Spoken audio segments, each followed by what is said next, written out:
Okay, at long last, and without further ado, when we last left off, during the Masque of Lights, things had happened. Um, People had died. There was a massacre. Um, blah blah blah. Stuff. And we're going to pick up the same night. You have just gone to Giovan. This is the manor of Giovan Sect, and Baji. Impersonating him with your hat of disguise, you managed to get inside the manor with Dalton, but found nothing of note in the desk of Sect, nor in the room of Sect.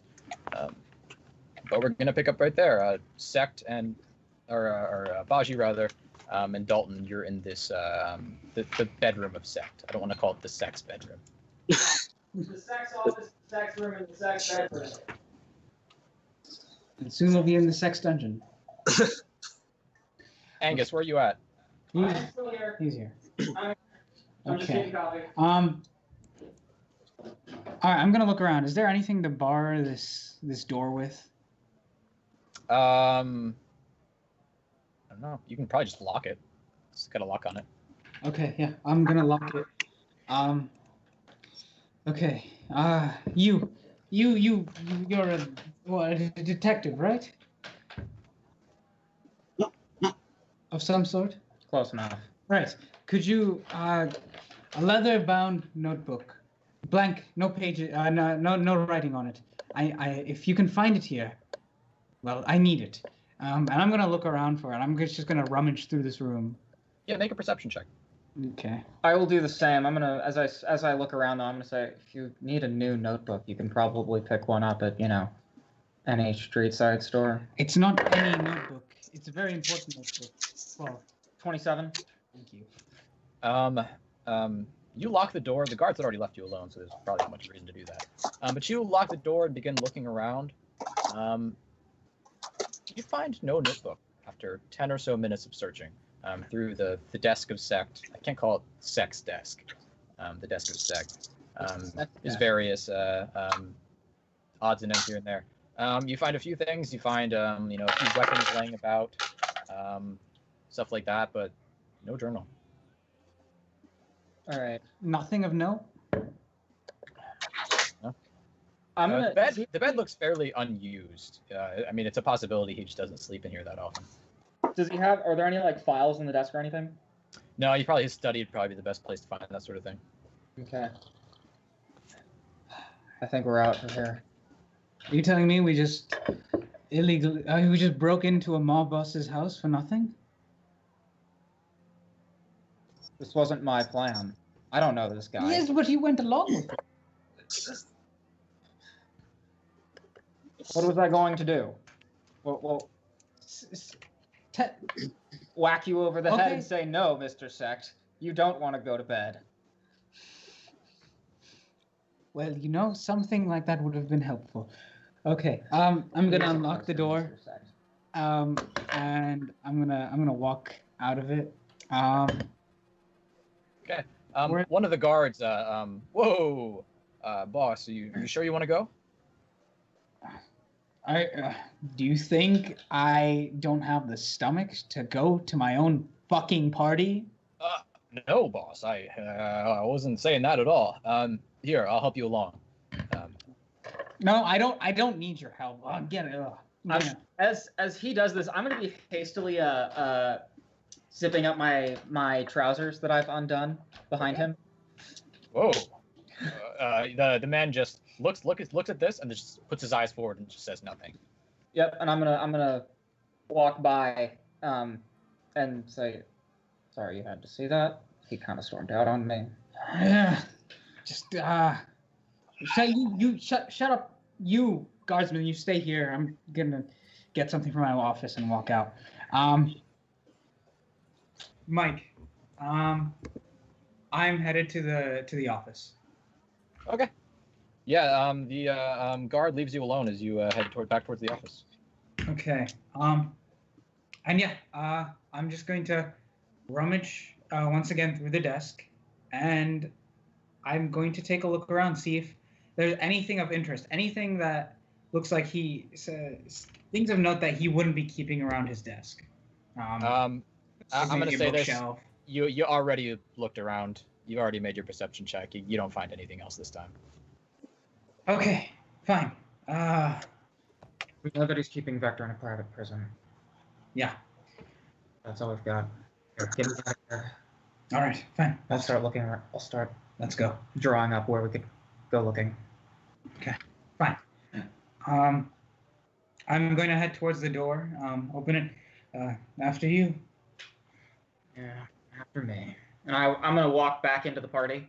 Okay, yeah, you walk out into the courtyard. A few of the guardsmen are still by the door, or by the gates, rather. And a few of them give you second looks. Kind of like, what? We just saw you out there. What are you doing in here? Yeah, I'm going to walk out as well. Before I walk out, do I see where Sect is? Vasilios. Did you do anything with Sect to distract him? Yeah, I was just keeping him busy, I guess. Just trying to picture. So are we still in the courtyard, or are we like out? Basically, there's the courtyard in front of the manor, Mm-hmm. and then there's like almost this square. Okay. And the party's going on in the square. In the square. Yeah, I mean, hopefully with how drunk he was, I just kept him where he was outside, away from the door. which is pretty far away. Yeah. Okay. But yeah, so Sect is far out into the party, the crowd. Okay. I'm just going to melt back into the crowd, and as I do, I'm just going to shed my disguise from Sect back into Baji. Sounds good, yeah. The guards don't seem to trouble you as you head back out. Okay. I'm going to stick my hands in my pockets and mutter to Baji, I probably shouldn't be seen back around here with you. If No, probably someone's not. gonna ask some silly questions about why there was a second sect around here, and if I'm seen with you, it's gonna cause you problems too. So I'm gonna split off from Baji, and sort of walk back off into the crowd and look like I belong. Yeah, sounds good. Okay. It doesn't take much. A lot of the revelers are super drunk, just partying. Nobody really gives you a second look. I'm going to head over to Vasilios on the shoulder. Is everything all right? What did you find in there? Nothing that concerns any of us. Come, we should go to the ship or to the master's dojo in order to plan. What do you mean? You couldn't find Tobias. Did you get your notebook back? We'll discuss this another time. Come on. Not at a party. All right. We keep walking. Well, if we can't get any information from Sect about What are we looking for? where Tramalikiar went, then and we can't find anything else in his library or his office, what are we supposed to do? How are we supposed to find him? I think we need to find this monster first. Let's see. Do I see them leave? If you were watching them, were you watching them? Yeah, I would. I mean, I would be. Then yeah, if you were watching them, you would see them leave. So I will trail kind of after them and not leave with them, but leave shortly thereafter and sort of chase them down once I'm out of sight of this party. Sounds good. Ma, you're there with them, right? Was I there? I think you came. Wait, what? I think so. Oh, okay. Yeah, then I'm going to be, I guess, awkwardly at this party and follow them out.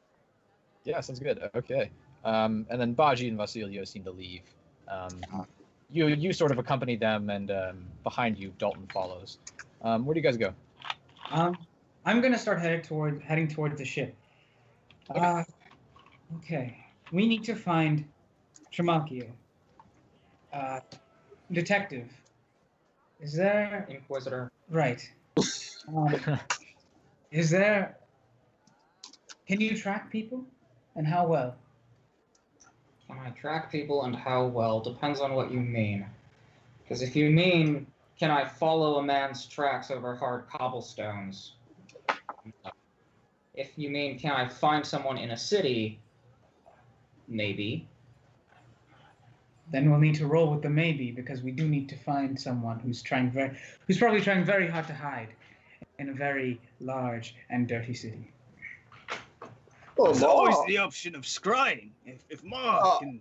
well, Ma was about to say, before Ma was rudely interrupted, that Ma has a scrying practice. That could work. He probably does. I mean, if he has protections against scrying, he probably hasn't time to set them up yet. Then we should go for that. Ma, how soon can you do this? Ma just would like maybe a quiet place. Yeah, I think you just need to grab a bowl, right? A bowl filled with water. We've been Yeah, over I think this. so. Yeah. Okay. So- Let's get back to your ship. All right, to the ship then. Okay, you make again your way back through the crowds of revelers, out of the shadow marks where the revelry has gotten violent as people are just beating the hell out of each other, and into the sections of the city where it's more Mardi Gras and less anarchy. The sections. Yeah, but you you make your way back to the ship. You notice definitely ripples of what's happened at the Masque for the nobles have traveled throughout the city at this point, and a lot of people are sort of whispering in the streets. Something happened. Some people were killed. Nobles were killed. As you sort of walk by, and sort of this air of discontent falls down over the party goers. But yeah, you make your way back to the ship. You there? Yeah. Yeah, I'll head over to the ship and Ma, get to scrying as soon as you can.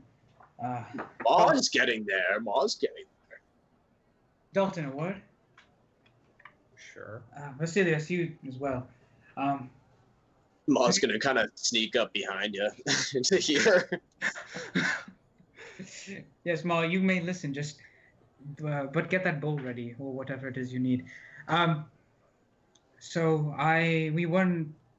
It appears my notebook is not at the home of Sect, and The sex house. yes, that. Sex house. And neither is Tobias. It appears that Sect sent him to a private prison. Run by Alabaster. Yes. Hmm. So, Ma does, Ambassador. Ma does not like the sound of this. so the only way to get to Tobias is to do the task that Sect asked us to do. We have to break in and see whatever's in. What was his name? Sangaraeal. In Sangaraeal. the Painting. room, in the painting. Yes. Did you make any progress? Yes, Ma, of course. Ma found the door, but the door was locked. But Ma knows of a man whose name was Kenworth, you remember Kenworth. Kentworth. Ma remembers a Kentworth. And this man holds the key to the door. So Ma believes that we should probably just rough him up a bit. Hold on. I can also pick locks. Wait. Well, didn't it seem like a magical lock or something? It seemed like an extremely complex door. Yeah, it's just an extremely complex. Ma would not try to pick this lock. Hey. You're but an inquisitor. I've shot magical locks before. Do you know what guns are? Yes, they're very versatile tools. They're And they're loud. very loud. That's why I carry on oil of silence. But perhaps I can offer an alternative idea. The journal's been lost for quite some time, and I'd suggest that our biggest concern right now is possibly locating Tramalikiar. And if we're able to assist Alabaster and find out where Tobias is being held and find Tramalikiar, then perhaps we should take her up on her offer. What was her offer? Just being a hand, if you will, in this war of the gentle blade. She needs operatives. And if there's anyone, I would presume who has information on where Tramalikiar might be hiding, it might be one of the other Sinaori. At least, it's one of our better bets. That strikes me as unlikely. They all just declared war on him. They're all playing into someone's hands. If someone knew where he was, he would be dead already. Unless, of course, that was all a big farce. But Ma would like to see what is behind the painting room door before we jump into bed with this one. Okay, well, is there anything from the Sangaraeal manor that you think could be of use to us? Any servants that we might be able to pay off in order to get in? Ma doesn't believe. Well, Ma believes that Baji, you are a very charismatic king and may be able to pull that off. Charisma can only get you so far. Okay, fine. We'll have to come up with a plan for that. But first, we have to find this Kendall. First, we have to find Tramalikiar. If you've got a scry, if you can scry on Tramalikiar, that would be a huge bargaining chip for us if we could find him. Let's start there. And then if we can find him, we move on that. That's time sensitive. This thing with Sangaraeal is not, as best I can tell, although you haven't filled me in on all the details. But the point is, let's get that scry up. And then, is there a room on this ship where I could set up? I need a workspace. We have a map room. I need a workspace. Map rooms are for work. Ask a goblin for a fair other goblin named Riki. He might be able to provide you with a room. Hey, Mike. Given my sensitivities, can I tell that this ship has a spirit to it? What sensitivities are those? Well, I know when things are alive or dead. I have basically a soul seer ability. Okay. Specifically, what does that do? Just the ability. Okay, the ability to tell organic matter, living matter from non-living matter. No, it's determine the conditions of creatures. You automatically know whether each creature within the area is dead, fragile, which is alive and wounded, healthy, undead, or neither alive or dead. So if this ship has any sort of livingness to it, any sort of sentience, I would pick up on that. Yeah, you do then. You sort of feel a magical warmth within the planks of the boat itself. The ship itself. Maul's gonna see this, like, look in his eye, put a hand on his shoulder, and go, "Welcome to my ship, Inquisitor." I'm gonna sort of. This is your ship. Do I recognize what that means? Maul can commune with it. As far as you know, I would say make me a knowledge arcana or nature check on Spirit Wood. Okay, I can inspire that for free. So I will. Oh boy, that's a number. 33. Yeah, I mean, with 33, you've heard of Spirit Wood. Here and there, ships have gone by Deiris that were made of Spirit Wood. It's sort of just this wood that has a sort of sentience to it, a spirit living inside of it to some degree, even when it's sort of taken down and reshaped into other forms like ships. Druids, on the other hand, I would say there's no clear relationship between druids and Spirit Wood that most people know of. I'd say that the shipsayer stuff is probably fairly rare, and I don't think druids are a big thing in Deiris either. So. I will sort of scrunch up my eyes and say, it's Spirit Wood then, and you can commune with the spirit? Mm-hmm. So, just know that Ma is watching you on this ship. He can't actually watch everything. Do you think you could set me up with a room? I've heard that Spirit Wood can be reshaped. Ma will do this for you. Thank you. I'm gonna need a couple workspaces, tables, a weapons rack, a couple stands, if that's something you could do. I'm gonna raise my eyebrow. Please, make yourself at home. Do you want mine or not? This is Ma's ship, but our king is the captain. He has a point. I am captain. And I repeat, do you want my help or not? Ma will do this for you, and Ma will get to the scry. Thank you, Mom. I appreciate it. I'm gonna turn to Dalton. So, as far as Tramalikiar goes, we might be able to find him through scrying, but this creature, this thing that immolates people, you said it likely wasn't a vampire? If it was a vampire, It would have tipped off certain senses that I have. Any sort of undead I would have been tipped off to it, and I didn't get anything from this thing. Then And maybe moreover, I can read corpses, see the last things that dead men saw, and I gotta look at this thing, and I don't know what it is. At least not from the glimpses I got. It can fly. It obviously has some kind of magic, and it seems to be brutally fast and strong enough to rip a man's heart out of his chest.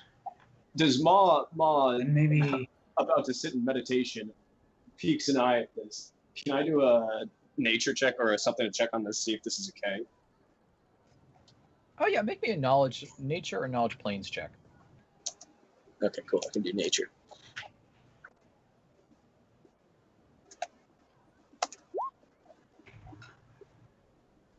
27. I will take that 27. With the 27, it's a possibility. The dancing man was essentially a sort of an agent of chaos, and he definitely is extremely fast, extremely deadly. Can tear people's hearts out, et cetera, et cetera. So it's a possibility. But I mean, with the sort of those attributes alone describe a lot of monsters. However. Okay. So Ma's gonna go back to reshaping the shield. I look at Doc. So maybe Tobias doesn't have anything to do with this monster, but that just makes our job harder. We don't know much about the victims other than the fact that they mostly were refugees, and the Sinaori won't give a damn about them. But one of the Sinaori is the killer. Is he? That's what the letter I received said. Huh. Well then. Okay. So, to that end, the next step on that front is that there are 6 victims, and they're being preserved in a city morgue. Whoever sent me the letter saw to it that they would be, that I could go and see their victims. I can read those bones, and perhaps no more. There's one more thing we can do. My theory that I'm working on is, if the murderer killed these refugees, if they're all refugees, they may have all occurred around the same location, and that might help. If we map out these locations, it might help us triangulate where this murderer might be originating from. Can I make a knowledge nobility check on Sangaraeal Jr.? Yeah, sure. There's a 19 on the die plus 5. Okay. Just from things you sort of learned throughout town, he shares his father's aquaphobia. Generally, he's different from his father in that he's more of a charismatic type, whereas his father was more dealt more with mechanics and alchemy and that sort of thing. Mm-hmm. Sangaraeal Jr. He's generally known as sort of a party boy to some degree. So 24 total. Yeah, I'd say with 24 total. That being said, his family generally keeps out of War of the Gentle Blade stuff. Mm-hmm. They're generally neutral, and they're of the Sinaori. They're probably the least powerful, the least wealthy. He doesn't spend a whole lot of time in Veneias. He often his family has manors all throughout the Scarlet Foothills, which he apparently spends a lot of time up there.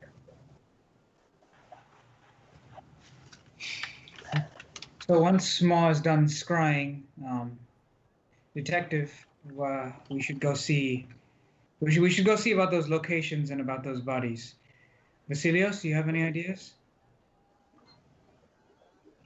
Well, I suppose it really hinges on how much we're willing to trust the letter that Dalton received.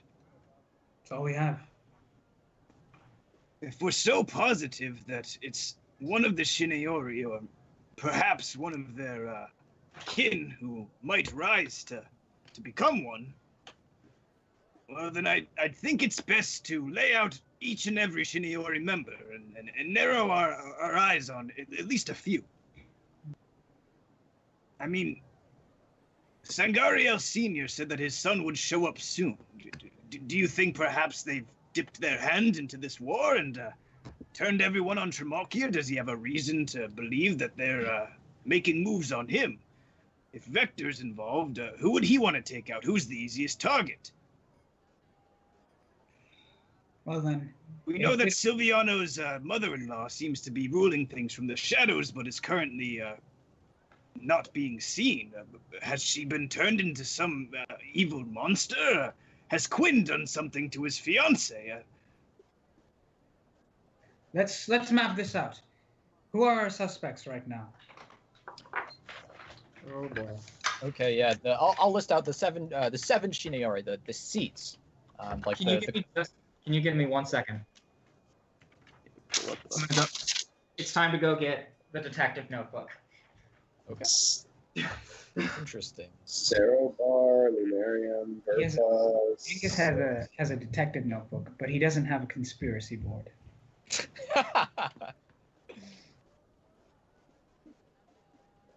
No, because that's crazy. No, it's not. It's not really. They called me crazy. Well, look at them now. I'm gonna take her up. Guys for like 10 minutes there. Hello. Wow, that is a notebook. Look at this. Ooh, I like that. Thank you. All right. That's a Nice. fucking tome, bro. All right. Who are my suspects? Okay. You guys list them out if you can. I'll shore up any you can't think of. Alabaster in the Merchant District with the cyanide. Yeah. We got This is white. Alabaster, Sangaraeal. Junior. Well, senior is still. Tramalikiar. Kenishai. I don't know if they're still on the call. We're still here. Yeah. Oh, okay. Verpa? Is Verpa one? Oh, Vinoa. Noah. Vinoa. Oh, but no, sorry. No. Lunarian. My handwriting's still. And I'm missing one. Cerobar? Is Cerobar still one of the 7? His son is. Okay, yeah, Cerobar. Alistoris is technically running things in the house, so he'd probably be the closest Put thing. a star next to the people that we didn't see. So Sangaraeal Jr.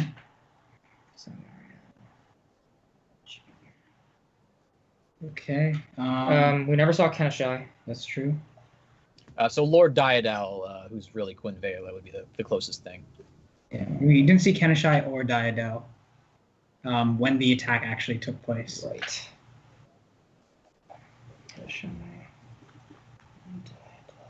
Did we see Vinoa?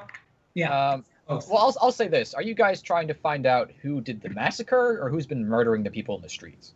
Who's been murdering the people in the streets? Because the monsters showed up. That's true. That's true. Yeah. I'll say the only ones you that you're probably certain it isn't. Well, I'll say I guess you guys didn't see at the time. We saw Alabaster and her sons. All of them were at the party. Yeah. Well, I mean, you talked to all of the Shinayori at the party. Right. They all were there. I mean, but as we already know, all it takes is a hat to change that. That's true. And these are the most powerful families in all of Veneias. Here, why don't we make a separate chart for the person who could have committed the massacre? I think we know who committed the massacre. It was. Do you think it's Toldir? No, Vasilios thinks that it was his other brother. Okay, but that is only an option for us in character. Out of character, we know that that's not the case. Do we know that? Because Toldir works with the monster, the immolation monster, and the immolation monster was there. Okay, but we're solving this in character. Yeah, that's true. Massacre. So massacre, we've got potential suspects are Cairo Vela, Mm-hmm. this Toldir,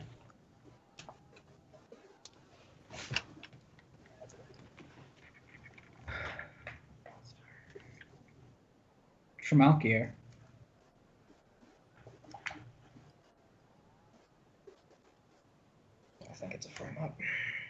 I am pretty sure it is. All right. Right now, we have a lot of suspects and not a lot of leads. For now, let's get that scry going on Tramalikiar, and I'm gonna go see about these bodies. We agree? Okay, we'll do the scry next. Ma, Leash and Tramalikiar failed his will save. So peering into your bowl of water, you eventually, the image or the surface of the water goes black. And then you see an image of Tramalikiar. He's still dressed. He's dressed in his party finery, and he's standing at a table surrounded by his. You don't know it, but they were the guys who were with him at the party. You sort of catch him mid-sentence, and he's just saying, "Oh, he's been working for our family for years. How did we not know he was a plant?" And one of his men just mutters, "Sir, this is almost unprecedented. One of our men is saying that he knows you gave the order. You gave the order for our men to attack that party." And Tramalikiar just says, "No, I never gave such an order. That goes against all of the rules of the War of the Gentle Blade. We're lucky we're in this safe house. If we hadn't hidden this from Odyssean, it's a good thing only I knew about this place. They're tearing my family apart out there. By the morning, I'll probably be the last member of my family left." And then they just go on to talk about various things. How long do you watch for? I think it lasts for like 10 minutes or so. Yeah. For the rest of the time, he seems to be just going through people and discussing potential suspects, threats. He seems to finish it by vowing that Odyssean will be the next one on his list, and he's going after his old spy master, who seems to have been the one who was the mastermind behind the massacre at the Masque. Okay, so we want to go find him and bring him to light, and then we'll have Tramalikiar's grace. Yeah. But Tramalikiar seems to indicate that he's in a safe house of some kind that nobody knows about except him. Yeah. And he'd probably be very difficult to find. I can't believe no one else knew about my safe house at these coordinates at this location. Oh, thanks, Tramalikiar.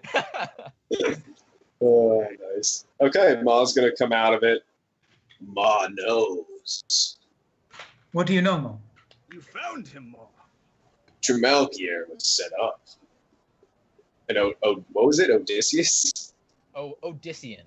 Odyssean. His spy master, who was the guy with the feathered cap, who gave the order for the crossbow bolts to launch at the party. Okay. No, you don't know that. Well, what? Wait, what did you say at the end? No, Ma, you don't know that. You weren't there at the party. Oh, okay. So, Tramalikiar believes that his spy master was the one that they let an attack out on. He's the one that sent the order. Well, that would make sense. Tramalikiar would have to be an idiot to conduct an attack without making sure everyone at that party died. Tramalikiar is currently in a safe house, and only his location is known to himself and a few men, I believe. So at this point, Ma believes Odyssean might be our next target. Hunt. If only we could find Odyssean. Did he say anything about Odyssean? Any clues about him? Ma doesn't believe so. Did he mention anything, or did you see anything when you scried? Anything unique about the room that he was in? A window, perhaps? Was there anything unique? You just saw his men and him standing around a rectangular table, but no discernible features. And if it was a safe house, it'd be very difficult to find it. Ma did not see anything. They were most likely deep underground or something of nature. So, if we're assuming that this was the real Odyssean, and he was a member of their family for how long? Ma did hear Tramalikiar say that he was a plant, and he was very surprised about that, and that he was working for years for their family. Bashi, Dalton, anyone at the party, did it seem suspicious when they declared, besides Quinn, of course? Hold on. Odyssean was working for the family for years. That rules out Toldir, because Unless he replaced someone. Yes. Doesn't- Again, assuming that this is the real Odyssean and not some imposter. And that's the thing. The real Odyssean could be dead in a ditch somewhere. He could have been replaced. The Well, first time we've been tricked by a man in a feathered cap. Ma would believe that. I mean, Tramalikiar has trusted this man for years. Ma believes that Tramalikiar would most likely notice if the man changed and was replaced, especially a spy master. Ma's right. Vasilius, how long have your brothers been out in the world, sneaking their way into organizations and such? I'm the youngest, and it was 10 years before I saw Sander.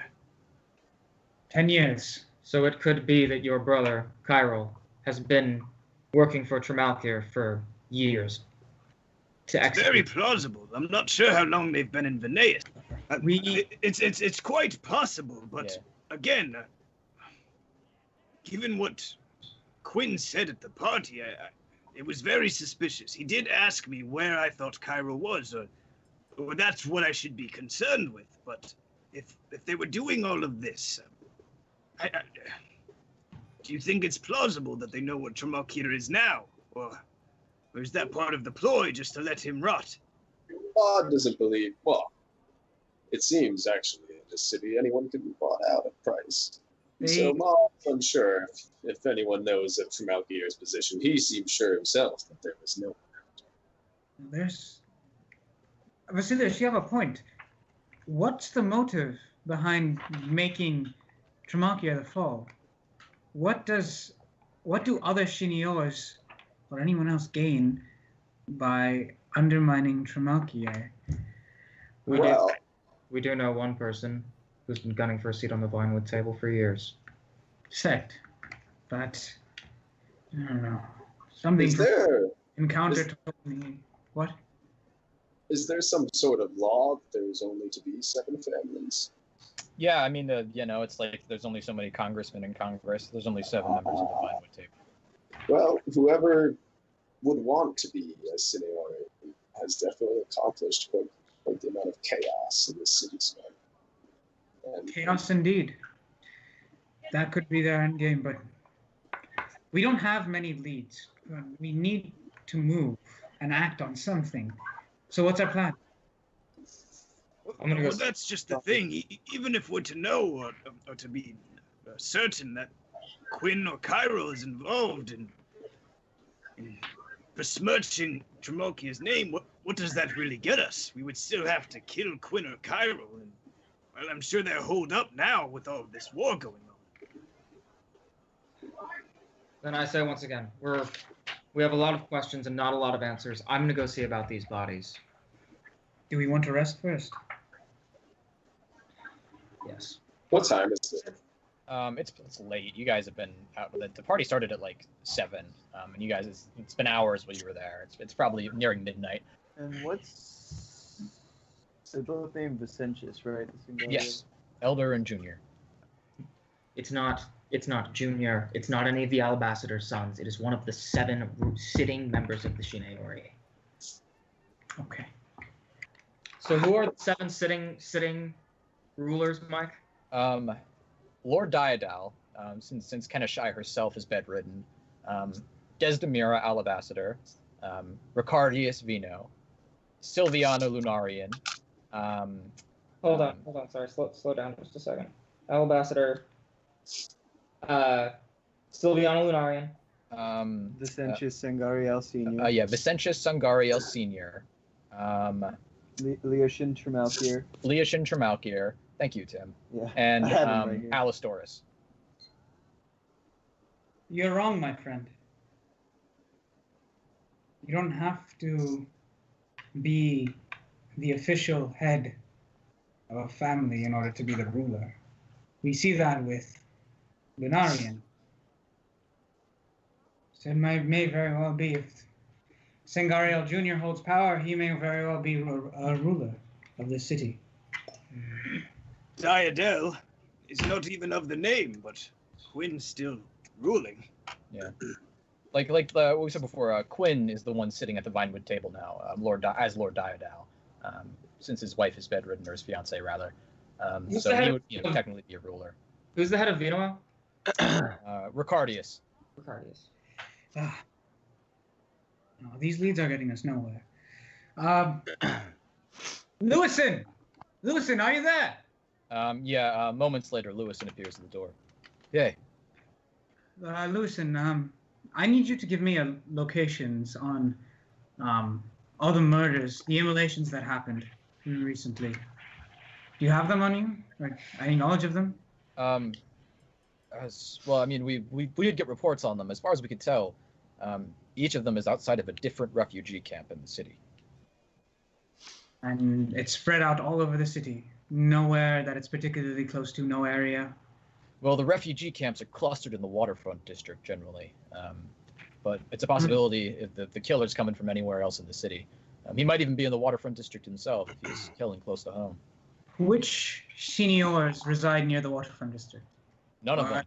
They're all on the opposite side of the city in the Vine Towers district. Any that have business there, at least? They all have business there. Every noble in the house has business on the waterfront district. This is a trade city. All right. Any thoughts, Detective? The only person I'm confident in ruling out is Tramalikiar. He was blindsided by this whole thing.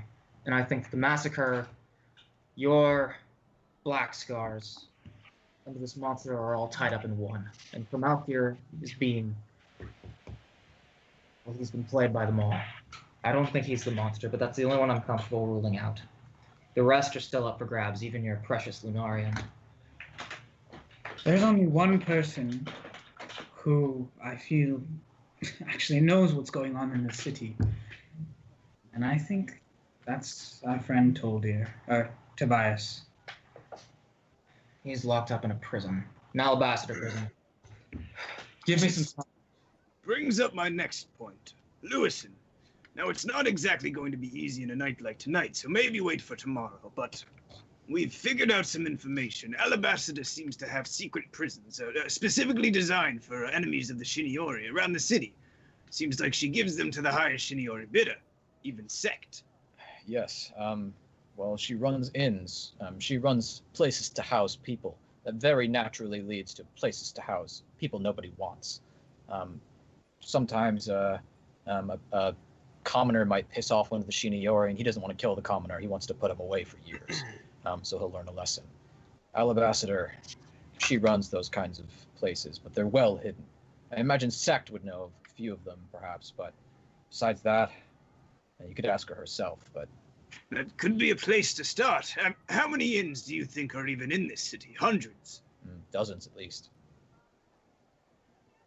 Well, if I were Sect, or if I were Alabaster, and I had an enemy of the Vinewood Table, I would probably want to keep him as close to me as possible, perhaps even in the Vine Towers district.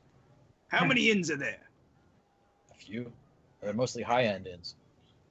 Hotels, they call them. Could be a place to start. Vasilios, it would be like searching for a needle in a haystack. And what exactly are we doing now? Our best bet to get to Tobias would be to sneak into Sangaraeal's home, find the painting room, get it unlocked, and give him the information he wants. And to do that... Tonight of all nights doesn't exactly seem like an easy one. After what happened, everyone's probably locked in their houses safe. Especially Sangaraeal. Come on, we need to sleep on this. We have at least 2 leads to track down. My bodies and this portrait room. From there, we can sort them both out tomorrow. Okay. Let's get some rest then. All right. Okay. My good druid, if you wouldn't mind setting me up with a room, I'd like to work on something tonight. Do I have to roll anything for that? No, I think you just commune with the spirit of the ship. Oh, okay. Then I'm just gonna say I already did it then. Yeah, sounds good. Okay, yeah. Dalton, you're pointed towards newly formed quarters on the ship, recently grown from the spirit of the ship itself. And I'm gonna put it right next to my room. All right. Ma will be keeping a close eye on Just you. one singular hole drilled in Ma's eyes. I'm gonna go down and take my doctor's bag and just like start unloading all of this crap out of this way too large on the inside doctor's bag. Yeah. The doctor's bag of holding. Yes. Okay, yeah, you begin unloading all your alembics and retorts and mortars and pestles and alchemical mutagens. I'm gonna sleep. Okay, yeah. You there's a hammock waiting for you in the room as well, Dalton. The rest of you, do you sleep? Yes. Yeah. Okay. The sounds of revelry eventually die down as the night goes along. You awaken fairly bright and early, 8 a.m. ish. So sunlight streaming in through your various windows and cracks in the ship. The day is yours. I am gonna get the fuck out of bed, and I'm just gonna head over to Dalton's room and start knocking. I will open up. Come on, we need to go. Can I just indulge myself and describe my room here a second? Yeah, sure. So you open the door, and basically on the 3 walls that aren't the door, one of them has a weapon rack that has been grown out of the wall, upon which sit my cane, which has the sword inside. On the next rung down is a silver battle axe. And on the rung below that is a flail with a head made of black metal, jet black metal, as well as 2 guns. One sort of a short snub blunderbuss, and the other one a pepper box, a 6-barreled pepper box pistol. On the wall opposite that is just this alchemical setup. As Mike described, full of alembics and retorts and all sorts of colored liquid, most of it faintly shimmering, as well as a no-kidding brain sitting in a jar of some kind of preservative fluid. And then on the far wall is what appears to be a gun workbench, that's littered with the makings of metal-cased rounds, as well as traps of various stripes. Bear traps, workman's tools are all laying around there, as well as what looks like a lock-picking kit. And then just in the middle of all this is a swivel chair. I'm just gonna look at his just array of guns, and I'm gonna look down at my 1 dragoon pistol, and I'm gonna look back at his guns, and then back down. And then you're gonna look at the DM, and you're gonna say, "Fuck, Mike." We should go. We should go. We should get up. Rise and shine. I am going to write a letter. Okay. To Sylviana Lunarian. That just says, Lord Diadel is not who he says he is. Mm-hmm. And I'm gonna seal it with my wax seal. With my Balo wax seal. All right. Are you men off to where are you off to? Yes, we're going to look at his bodies. Whatever that means. Yes. Ma's going to walk up on deck, and Ma wants to go get some breakfast and start the day. Ma's just living his best life. I'm a rich adventurer, a Tidehunter. I'm just gonna grab some breakfast. I'm gonna take it easy. Have a flagon of ale with my breakfast. 8 a.m. Have a flagon of ale. With my sausage and eggs, and then we can tackle this day. All right. Where can I meet you, gentlemen? I have a quick errand to run. Where are you going? You don't mind? I'm going to speak to Lady Lunarian. Okay. Be safe. I will. The morgue, I suppose, is where you can meet us? All right. Yes. Pull out a map. Just give me a location on a map, I guess. Yeah, okay. They Dalton somewhat knows it, the city crypt / morgue. I have it. Come on, detective. This is a morgue. Crypt / morgue. It functions as both. It's somewhere on the think it's in the Crosswinds district, probably on the edge of the Crosswinds district, Okay. so sort of near the Vine Towers district. But yeah, sorry. Ma would not like to go to the morgue, but is there any street food in Veneias? I'm guessing Yeah. there is. Yeah, I mean, there's probably seafood roasted on sticks everywhere. Can Ma just grab some street food while we're heading out over to the morgue? Yeah, fork over a silver, and you'll basically buy as much as you want. Okay, cool. And anyone Ma's treat? Ma's treat? I'll have something. Yeah, give me everything. Well, I'll just grab kebabs full of like shrimp and just like raw and like sushi, like raw fish, some of it. I'll be honest, I'm just gonna subtract a gold because I don't feel like dealing with that shit. I don't have any silver. That's what I always Yeah. do. Whenever I get food, We're from Legion, so- I'm like, it's a gold. Yeah, whatever. Just tip the guy. Why not? Yeah. A thought just occurred to me. Vasilios, you can forge, yes? Yes, a certain degree.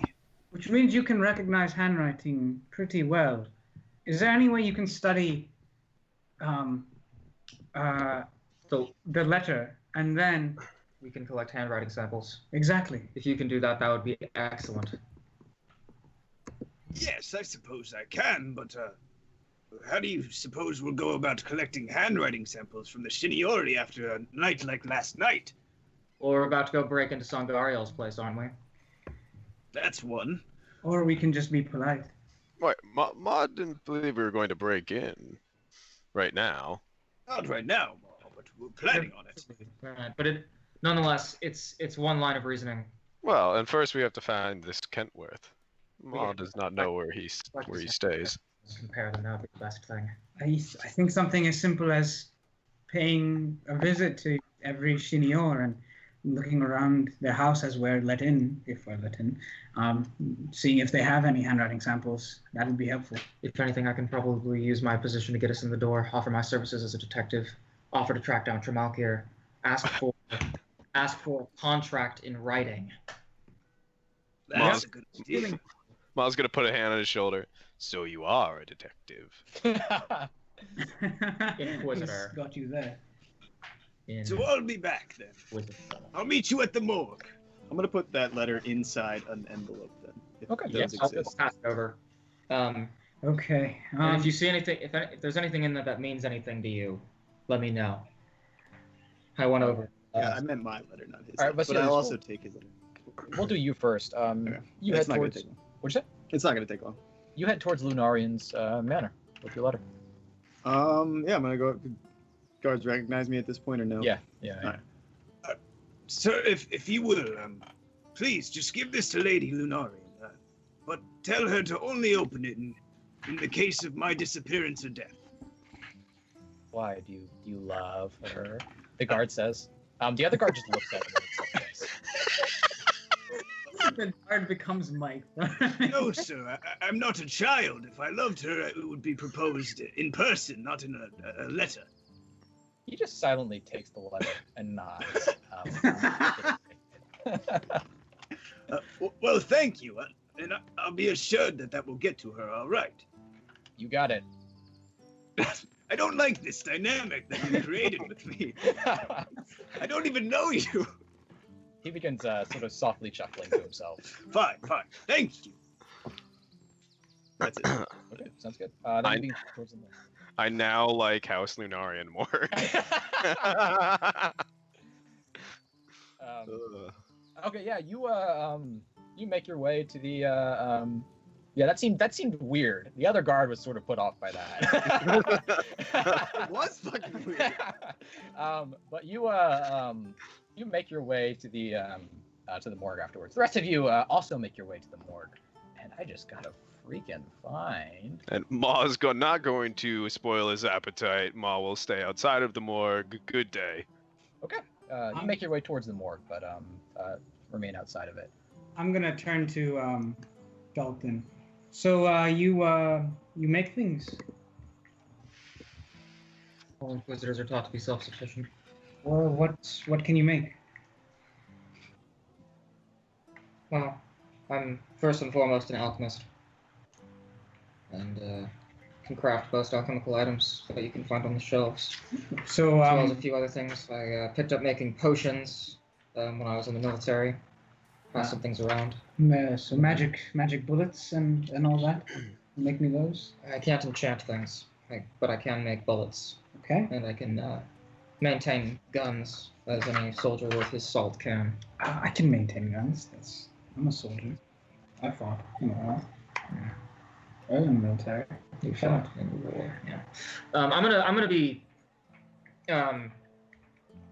This whole poring over my notebook thing that I'm doing, that's in character. Yeah. Okay. I got that. And As I'm you make your way to the crypts. just trotting down the steps into the crypts. Okay, no, yeah, we'll so you make your way to the crypts. The crypts, the city crypts in the Crosswinds district is a large stone building with intricate and sort of flowing stonework, reminiscent of the Cathedral of the Sea, which Baja you've seen is like the centerpiece of the Vine Towers district. Sangaraeal guardsmen stand outside the door. Baji and Ma, you recall when you fought off the Star Elf assassins. It was Sangaraeal guardsmen who collected the bodies afterwards. Sangaraeal seems to be in charge of running the crypts of the city. But they So we're the Bloods then. what'd you say?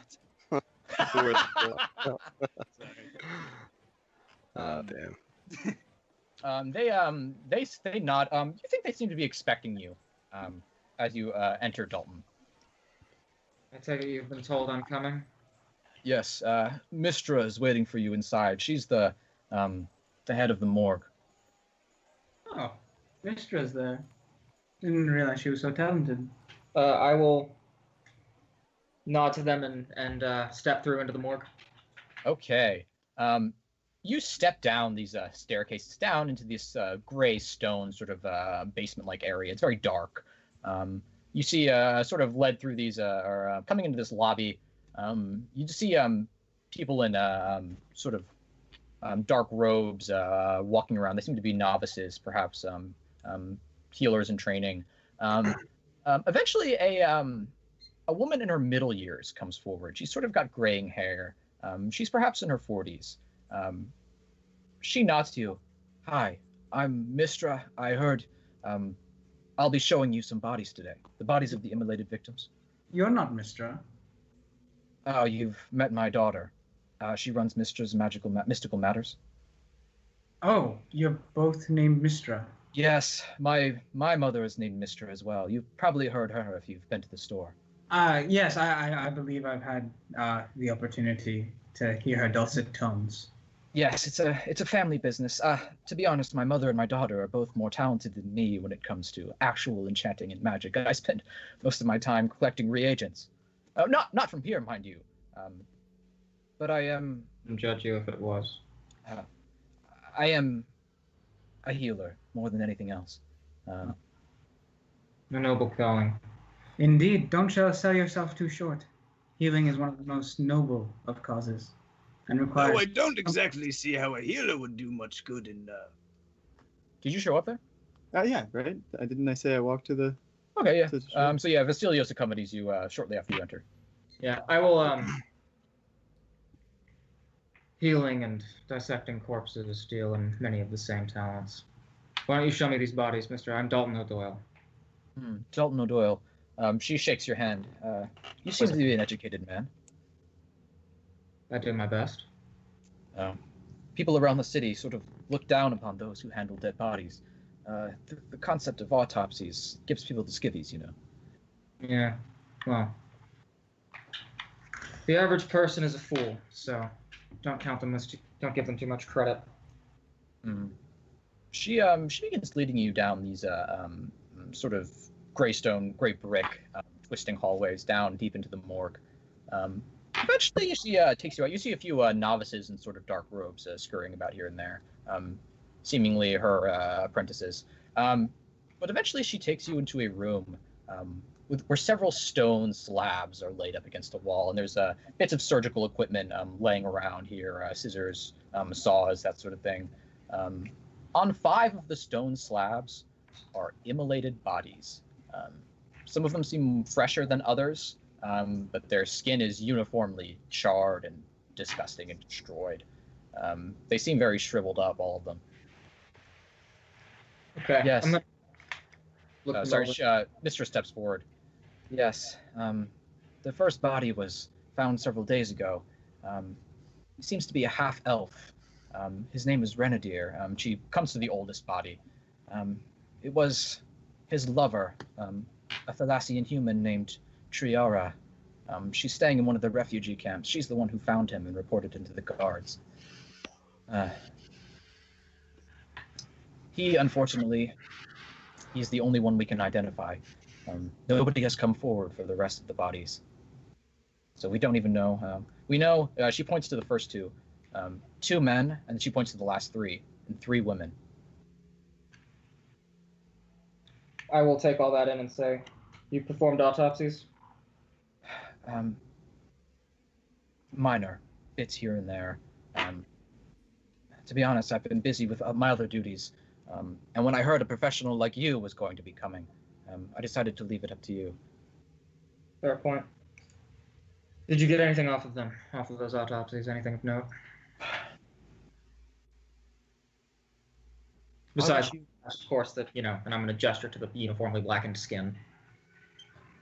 I have a theory about something, but I'd like to see your opinions first, if you don't mind taking a look. Of course. And I will step forward, and first I will just glance them all over.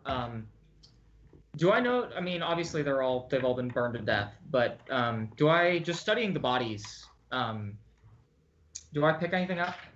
And I'm gonna roll a heal check. Yeah, make me a heal check. And I will inspire this. Okay, that's not great.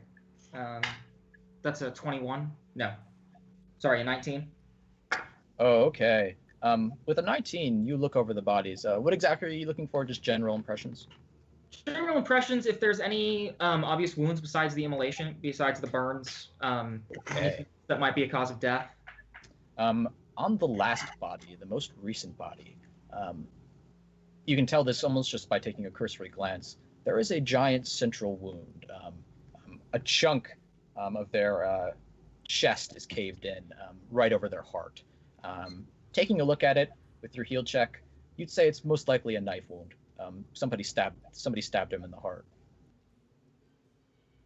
I will take note of that, and I will glance at. Do any of the other bodies have anything peculiar around their heart?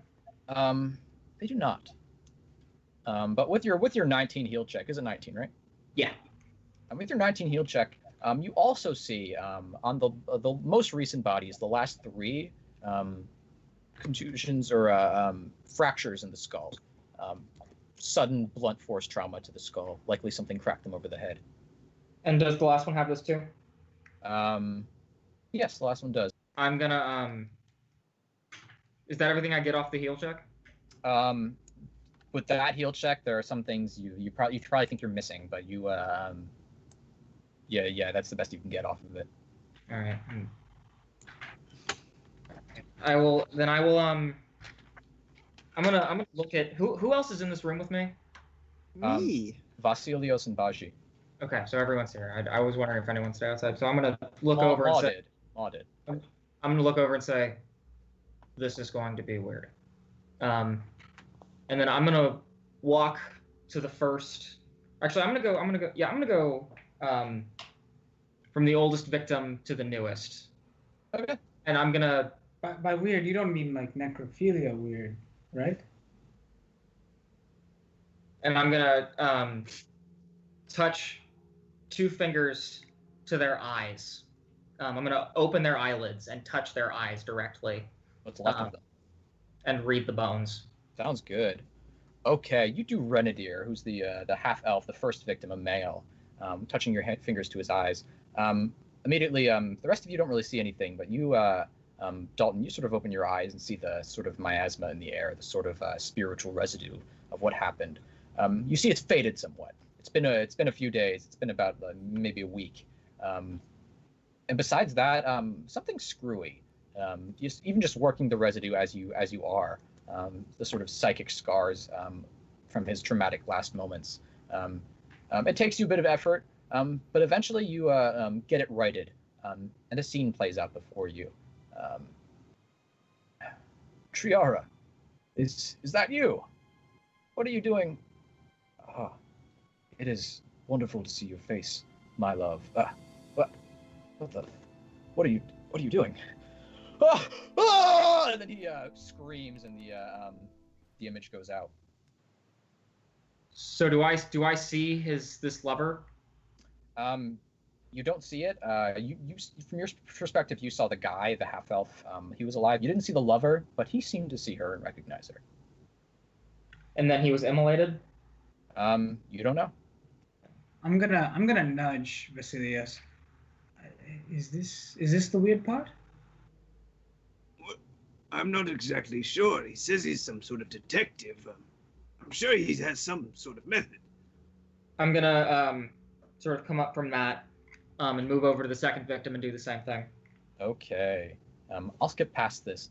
The next 3 victims, the spiritual residue is even more screwy, to the point that you can't get anything off of them. It's like something has really screwed with the psychic scars. You don't think it's time. Time occasionally messes with it if the body's old enough. Something's happened. You try to work your business, and the body's the residue doesn't cooperate with you. Gives. All right, I'm gonna go to the last victim. Okay. And lift the eyelids. Okay. Yes. For the last victim, you immediately, it's the freshest victim. You immediately just sort of see her. It's like you're looking through her eyes in her last moments, as she's just you don't really see much. It's sort of like you're experiencing what she's experiencing, but it's in total blackness. You're sort of in a void, and you hear her voice, and she's just saying, "Ah, you son of a bitch! Oh my God! What's happened to me? He's got black hair. He's got red eyes. He says it's going to be okay. He whispers sweet comforts in my ear, and then his knife finds my heart, and then nothing, and the fire." And then the image cuts out.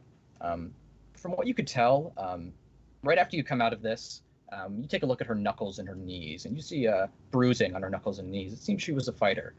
Whatever killed her, she was beating the hell out of it when she died. I'm gonna come up from that. How many of the Sinaori have black hair? And I'm gonna. That's a question addressed to the room.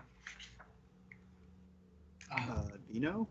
None of them do. No? Black hair is very rare among Thalassians. None to my knowledge. Well, are there none, Mike? No. From what we've seen? No, you've met all of them, and none of them have black hair. Even the kids? No. Or the kids Vector is an exception. He's very exceptional in that he has black hair. His family is one of the only ones that have black hair. Yes, there's one. Well, ex-Shinio. And is anyone in the room other than the party? Mistra is. Maw is outside. Our that friend that we talked about. I see. Say that again? I didn't hear what you said. That friend that we talked about, he had black hair. Let me explain something.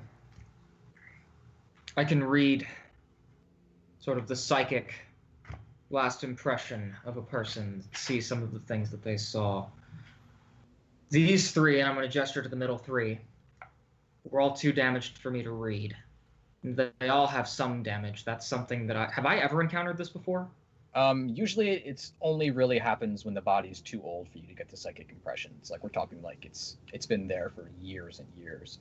Very rarely has somebody ever been this violently killed and been this fresh, and you've been unable to read their psychic impressions. So something is very wrong. That shouldn't be. I don't know what can do that. That leaves me with a problem. So where does this put us in comparison to where we were a few hours ago? Mister, I'm curious as to what your theory is. My theory? Yes. Well, massive cranial trauma. She points to all their heads. I noticed. Yes. And the knife wound to the heart on the fifth victim. That's new. What does that tell you, Inquisitor? Could be any number of things. What's the time frame? The oldest bodies came in, based on my read, what, a week ago? About so, yeah. And the newer ones, what's the gap between them? Is it even? Or was there a burst and then this last victim was after? Been pretty steady. About every other day there's been a body. So. To me, she looks at the bodies. To me, they weren't immolated. That didn't kill them anyway. The bodies were immolated after they were dead. Massive cranial trauma. Each of them was struck hard. And then once they were dead, their bodies were destroyed with fire as best as somebody could do. The killer, I suppose. Perhaps they were trying to hide evidence of their wrongdoings, something. But this chest wound, as she points to the victim, these head wounds, those would probably be fatal on their own. I'm inclined to agree, and it makes more sense that they would burn the body after beating them to death than it does that they would beat the body after burning them to death. Hold on. The creature at the mask Ripped someone's heart out. ripped someone's heart out and immolated them on the spot. There was no brain damage, was there? No beating of the heads. Well, he savaged two of the guards, ripped out the third's heart. It savaged two of the guards, I should say. So you think these could be two different attackers? One simply imitating the other? It's too early to start calling copycats, but it's possible. There's one last thing, and it's perhaps the most significant thing about this case. What's I that? suppose it didn't strike you to check the veins of the deceased. I suppose it didn't. They were exsanguinated, weren't they?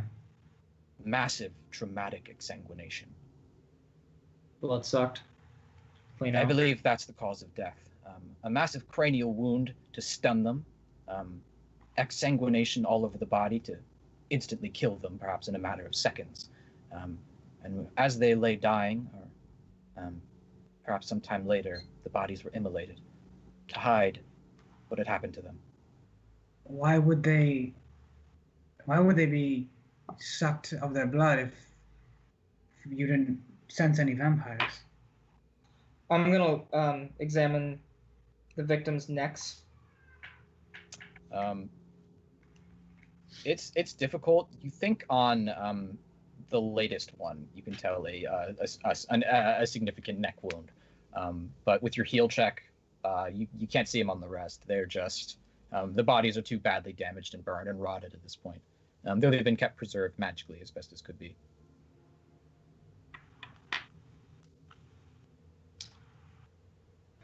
Okay. We have two things to follow up on. The last victim, I'm going to point. She was a fighter. She got to look at her attacker. And black hair, red eyes was her description. Mike, we saw Dominic without his helmet. What did he look like? He had black hair and red eyes. Well. Well. Oh, well. Not bad.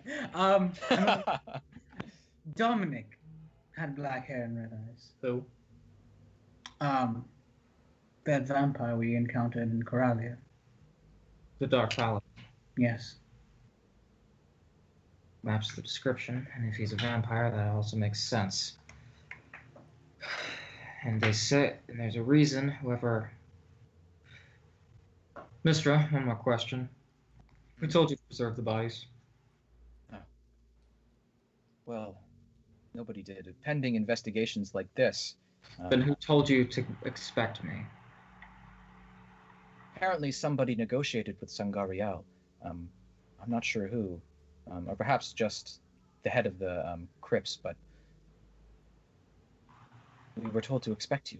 I'm not sure what else to say. It's beyond my pay grade. Maybe then it is time to pay a visit to Sangaraeal. Can you turn me on to the head of the crypt? Is he here? No, he isn't. Perhaps I could leave him a message for you. Can I get a sense motive on that? Yeah, sure.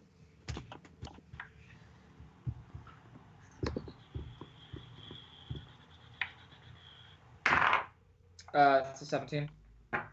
With 17, she seems to be telling the truth. Okay. Do that. I want to know who this order came down from. Until then, massive examination, black hair, red eyes. I think we have a target. The other thing, and I'm going to point to the first victim. He seems to have seen his lover approaching him. Whoever attacked him, I would guess that they were disguised as this Triar, the one who reported him dead in the first place. Or, well, reporting your own victim is something of a ploy among monsters that can masquerade as men. Can't vampires charm their victims? Not sure how it works, but some illusion magic to make him think that it was his lover? It's possible. The abilities of vampires vary drastically. I think, well... This Dominic is a strong candidate. In that case, the only way to get to Dominic is to get to our friend, and the only way to get to our friend is through Sangaraeal, which means we can knock out two birds with one stone. So shall we? Yes. Vasilios? All right. Okay then. Do you have a badge or something, Inquisitor? Yeah, and I'm gonna pull out the actually, yeah, I'm just gonna tap a lapel pin that I've got on my coat that depicts a silver falcon.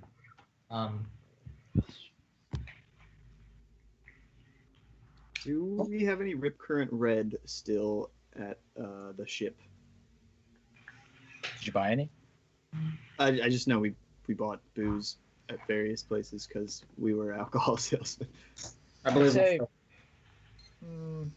it's probably more local than that. I'd say probably not. No. Okay.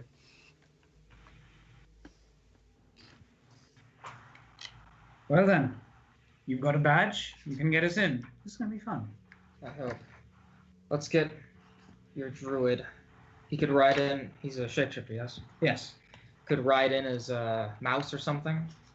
Maybe And break from sniffing about again while we're inside. maybe get into the room and maybe samples.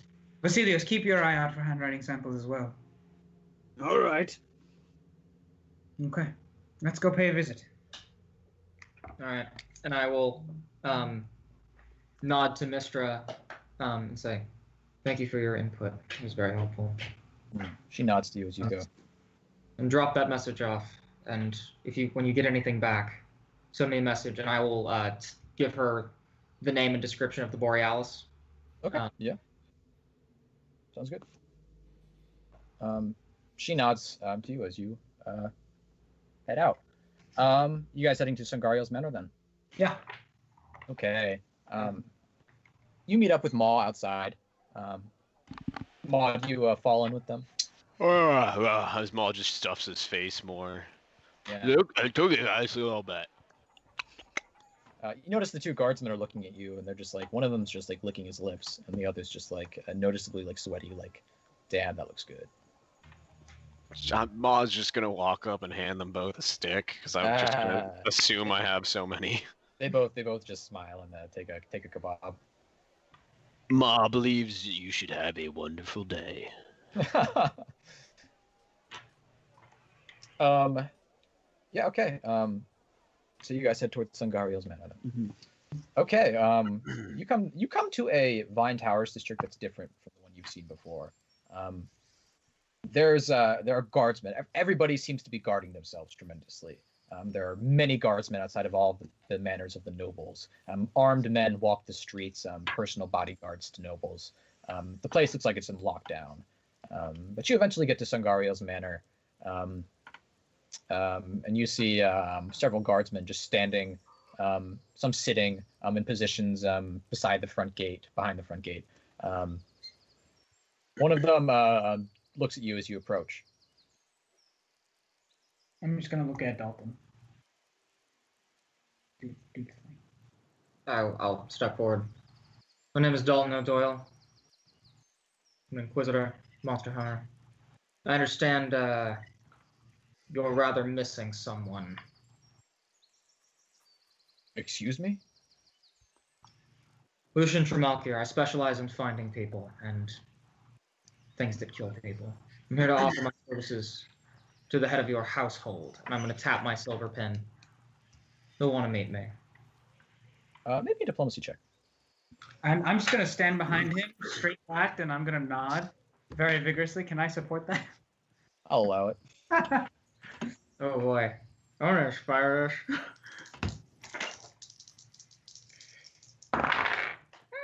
20 from me. Oh boy, that's bad. That's a 7. Yeah. With a 9 total, the guardsman sort of scoffs and says, "Our lord has said we're to have no place in these lynch mobs running around the town." I'm hardly a lynch mob, young man. Yeah, your lord says no to the lynch mobs, but your lord seems to be a man of justice. We are currently running investigations here, and we understand that your lord seems to be the most, level-headed of the Sinaoris, which is why we would like to offer our services for conducting this investigation, of which we have many leads. If your lord wishes to keep order within this city, then I suggest you do give us a seat to talk to him. Maybe a diplomacy check. That's a nat 18. Yeah, that's it's a good going to be a 32. Okay.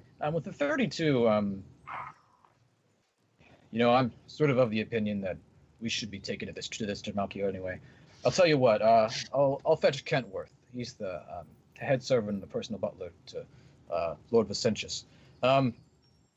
He gestures to a few of his men who take his position, and then he strides into the house. And several minutes later, a man with a human, sort of short, sort of squat, with a ponytail of sort of silver hair, comes out. He's as he walks, you can sort of see he walks almost like a dancer, sort of graceful for somebody so squat. But he his hands folded in front of him. He walks to the edge of the gates and says, "Excuse me, who are you?" As this guy approaches, I'm gonna take my flask, the one where I've got all my extracts hidden, uncork it, and drink a heightened awareness extract. Okay, sounds good. Yeah, you have the time to do that, definitely. Yeah. So I will do that. I was told you were seeking my master for. You think you're going to find Leishan Tramalikiar on our payroll? Yes. Well, honestly, we don't even need to be paid. We just need your support and information, if you can provide any. Just your resources, really. We understand that your master is a level-headed individual with a keen sense for justice and order. And seeing as we have an Inquisitor here with us who is an expert at finding out these things, we would like to offer our services in this matter. Well, I'm afraid my master has no interest in these current matters happening in the city.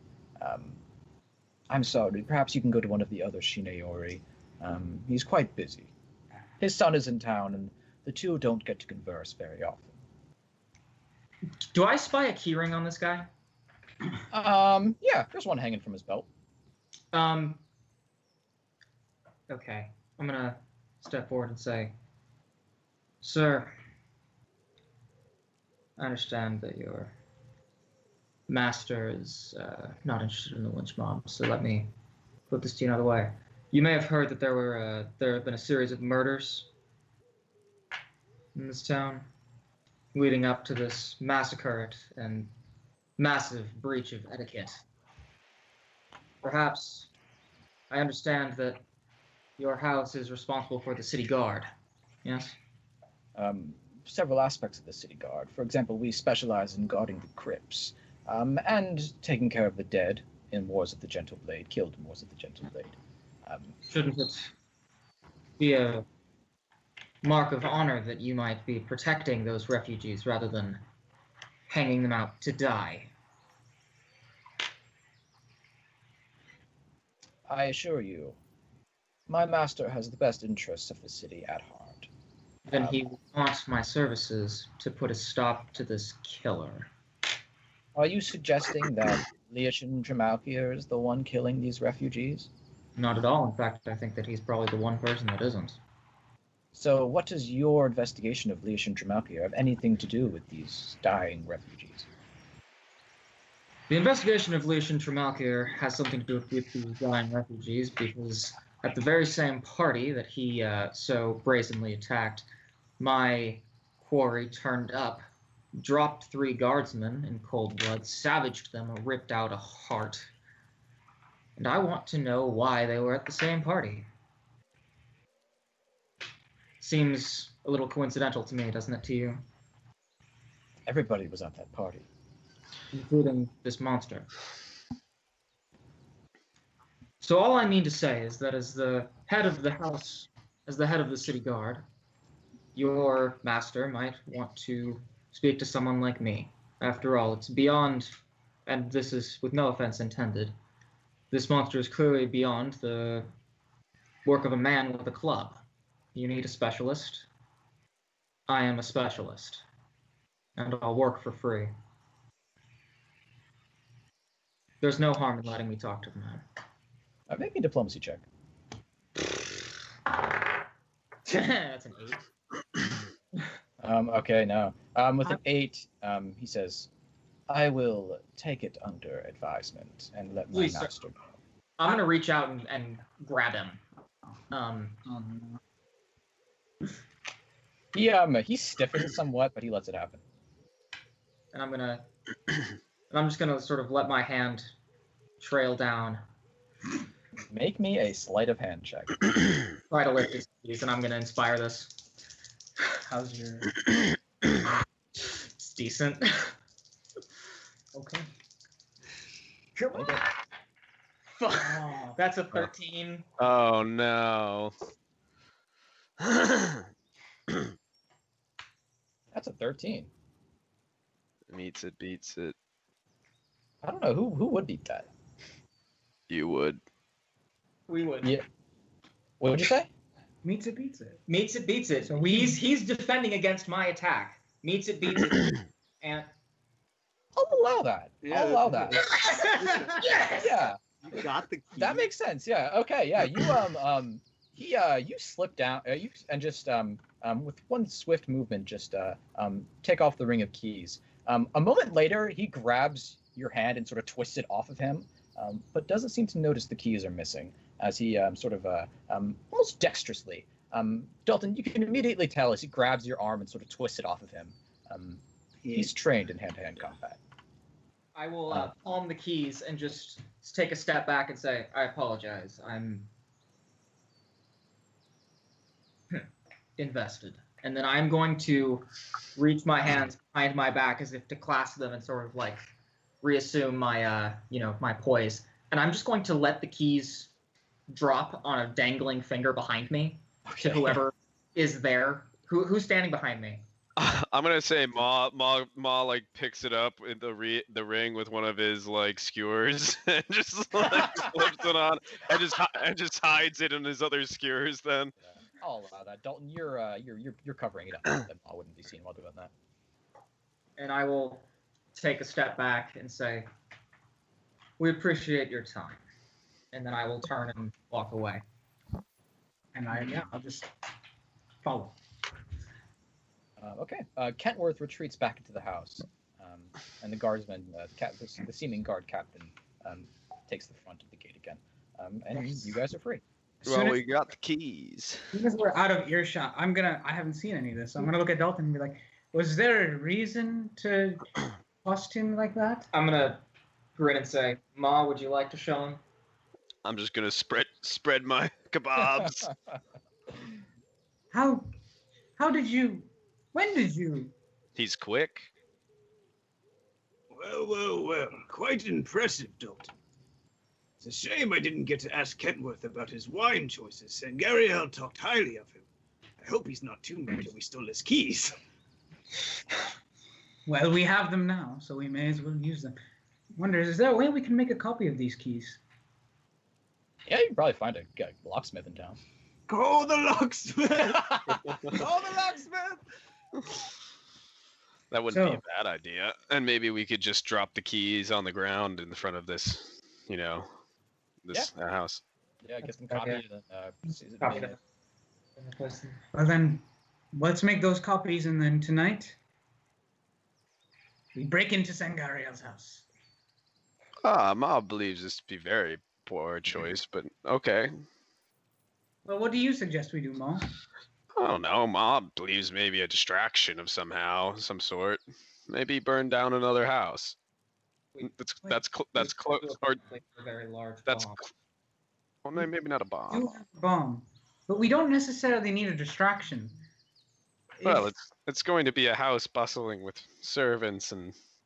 If we can lure Kentworth away, or any servant away from the house, we can disguise ourselves as that servant, sneak into the manor, and simply unlock the door. I may be able to help with something like that. I was formally invited by Sangaraeal Sr. to accompany him at one of his vineyards. Perhaps I could stage myself as a simple guest, draw Kentworth and him to the same room. While that's going on, you men get in, you get out. Ma believes this to be a wise decision. I'm not going to be much help sneaking into this place in the first place. Ma, you were in this manor for most of the night. Is there any servants that we could possibly make get out for whatever reason? Ma knows that they are not allowed in the right wing. No servants are allowed. Yeah, the eastern wing. The eastern, sorry. Thank you. The right wing. I don't know. They're not allowed to be Republican. Everyone is a centrist. The They're all east wing. neutral. Sorry, the east wing.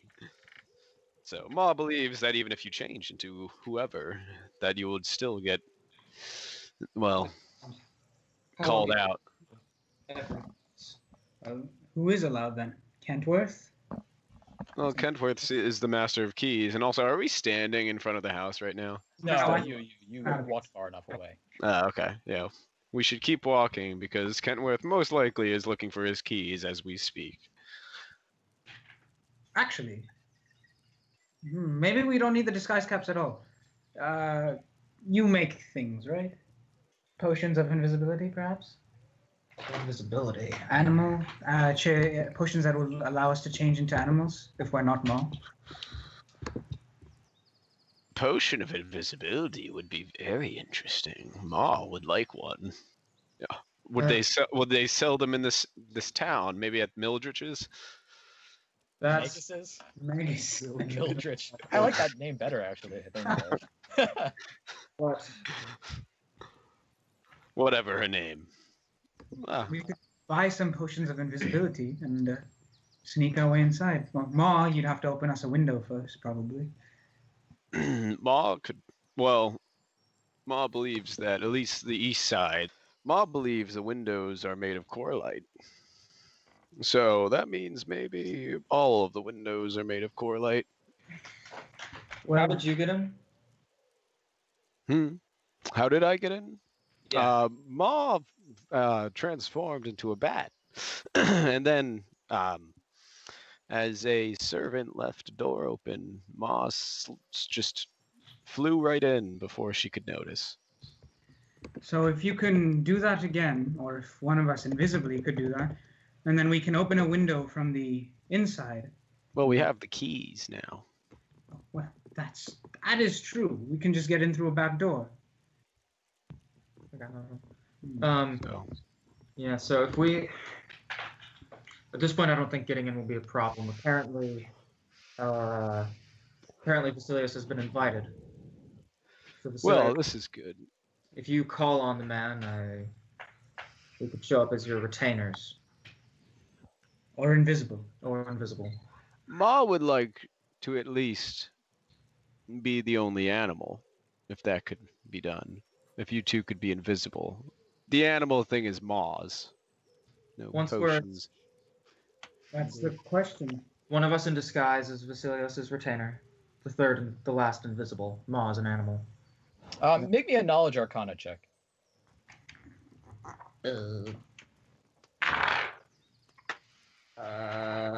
20. Well, I guess I'll say with the 20, Angus, look up Dispel Invisibility. I think it only lasts for rounds, right? I think it lasts minutes, actually. Okay. Yeah, I think it lasts for a long time. If I Yeah, do recall. Lasts for an hour, I think. No, it doesn't Yeah. last. I'm pretty sure it's a minute a level. Ooh. But greater invisibility lasts around a level. But I think regular old invisibility lasts a minute a level. Yeah. So you would have minutes as invisible. Okay. We only need to get past the here. Yeah, it's a minute per level. If I can get in invisible and just get past the doors, once I'm inside, I'm relatively stealthy on my own. No. We have a disguise hat and probably could brew a disguise potion. We could get in as servants, and we simply need to get to the east wing invisible. True. Okay. The other Oh, possibility did the servants have any sort of particular outfit they wore? Do I recall? Just servant attire. Just, You know? yeah. Ma believes it's just to be, the regular old servant attire.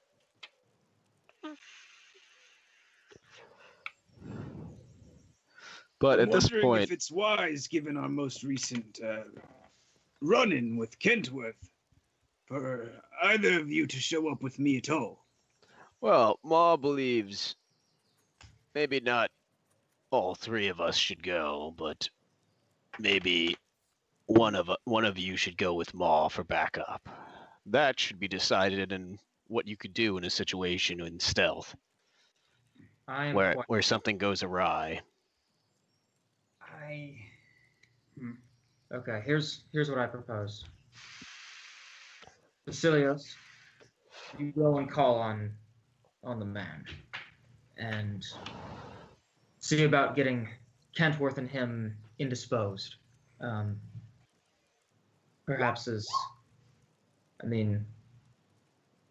do you think you could perhaps talk the master servant there into drinking with you and the Lord, something like that?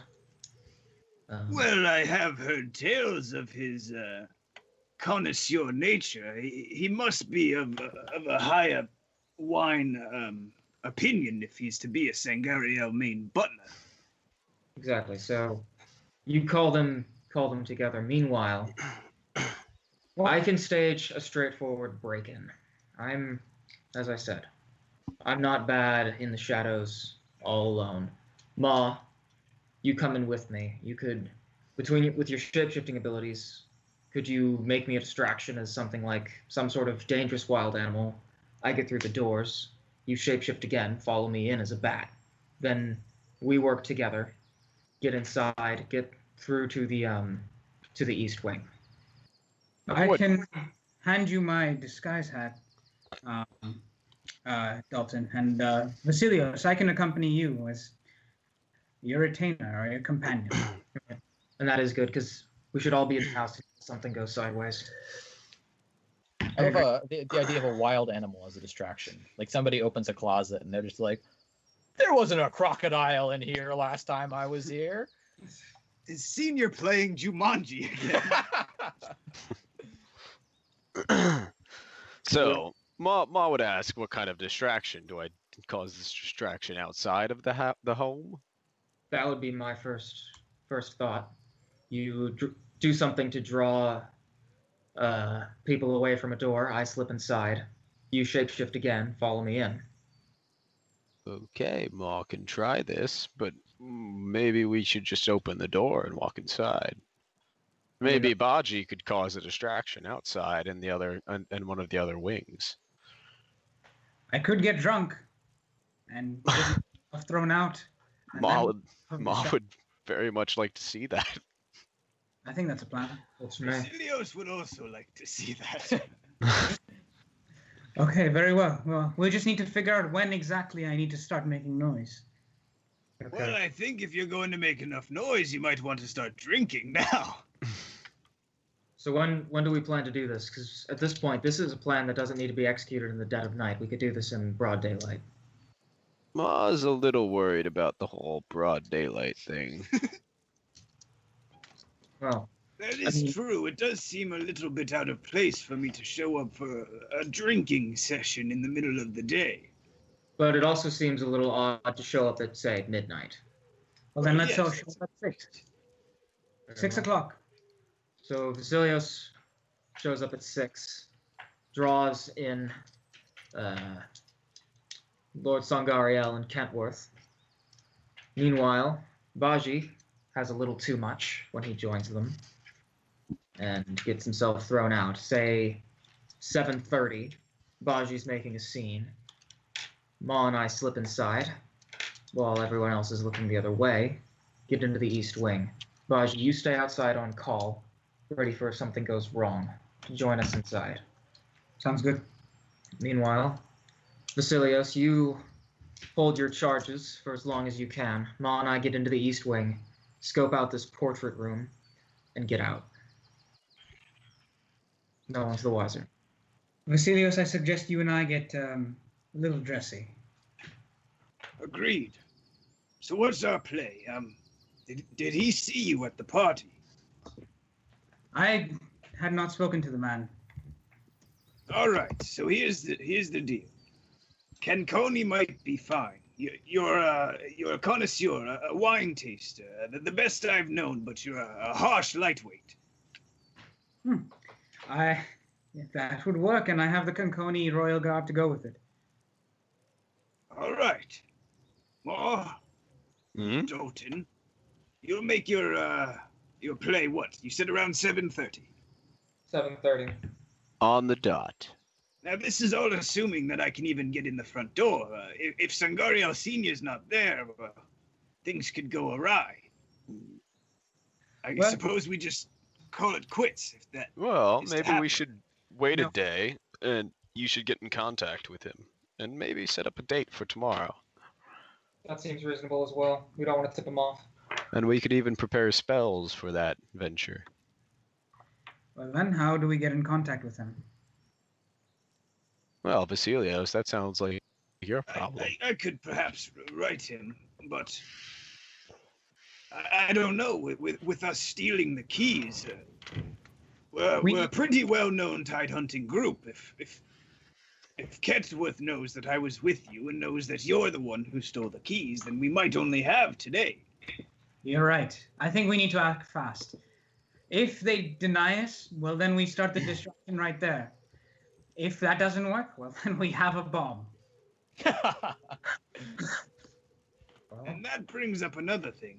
I did speak with Sangaraeal about a couple of things, one of them being engineering. Riki might be able to help us in this one.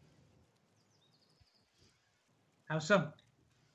Well, I've been reading up with Bennick's book with Riki, and he's no fool himself. I think Sangaraeal, being so bored at the top of the Vinewood Towers, might find some enjoyment out of a goblin who knows his way around some engineering. That's true. Plus, who better to set off a bomb than Riki? It's true, but it might be. Well, we don't know how Sangaraeal feels about other races. He might be not the best kind of people. Sangaraeal, I mean. Fair enough, but all right.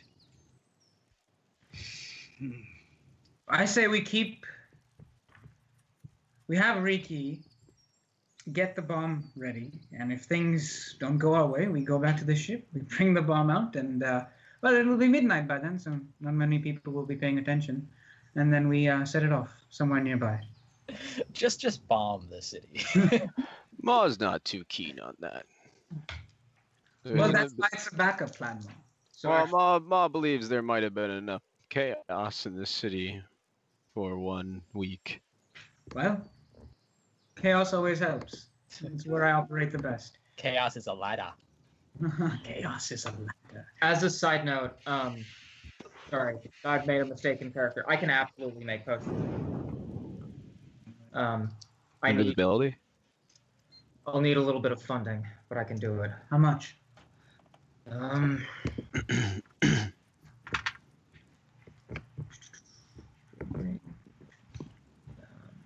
That's a second level. I think in time for this heist, I will only be able to make one.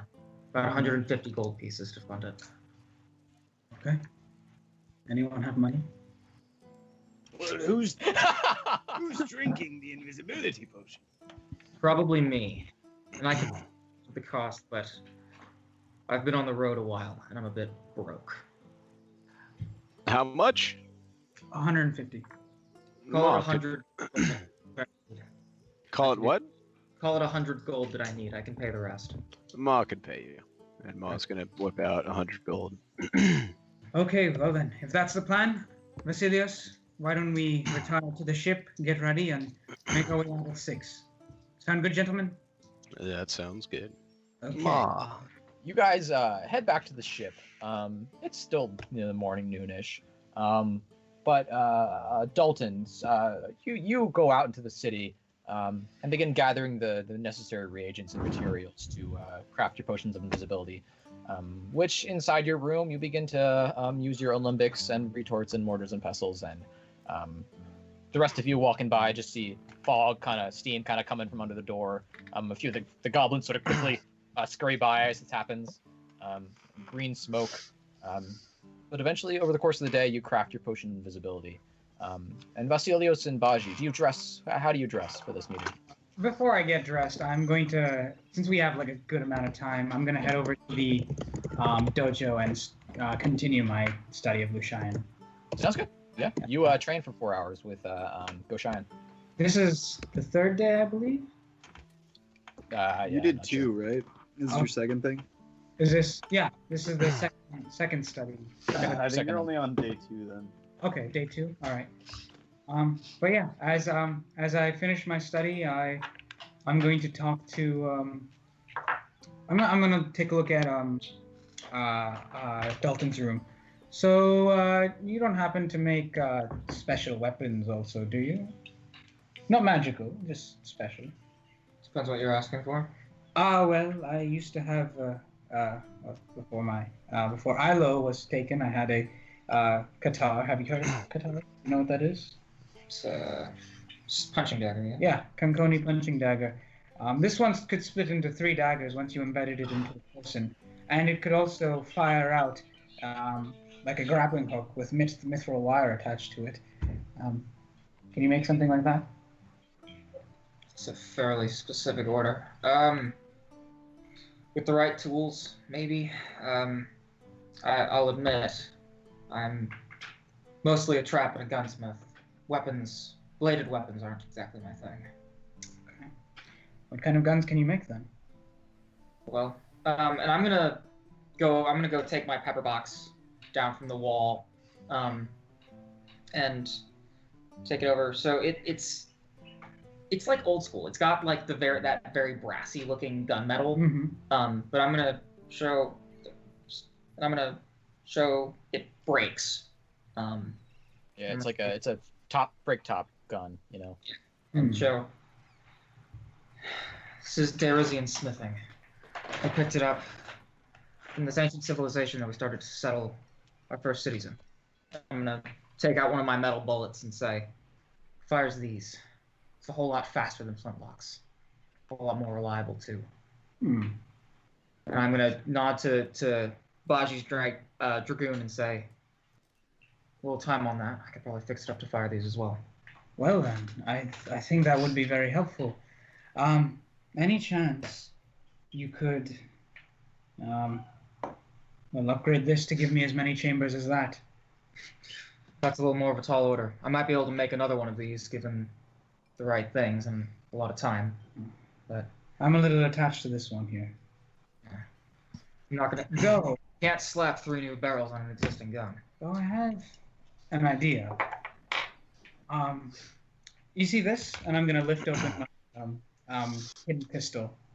I'm sure you can probably tell what the mechanism here is, and I'm just gonna fire. Just gonna let it pop out in my head.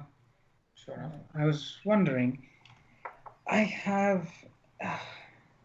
Do you know what Ebrium is?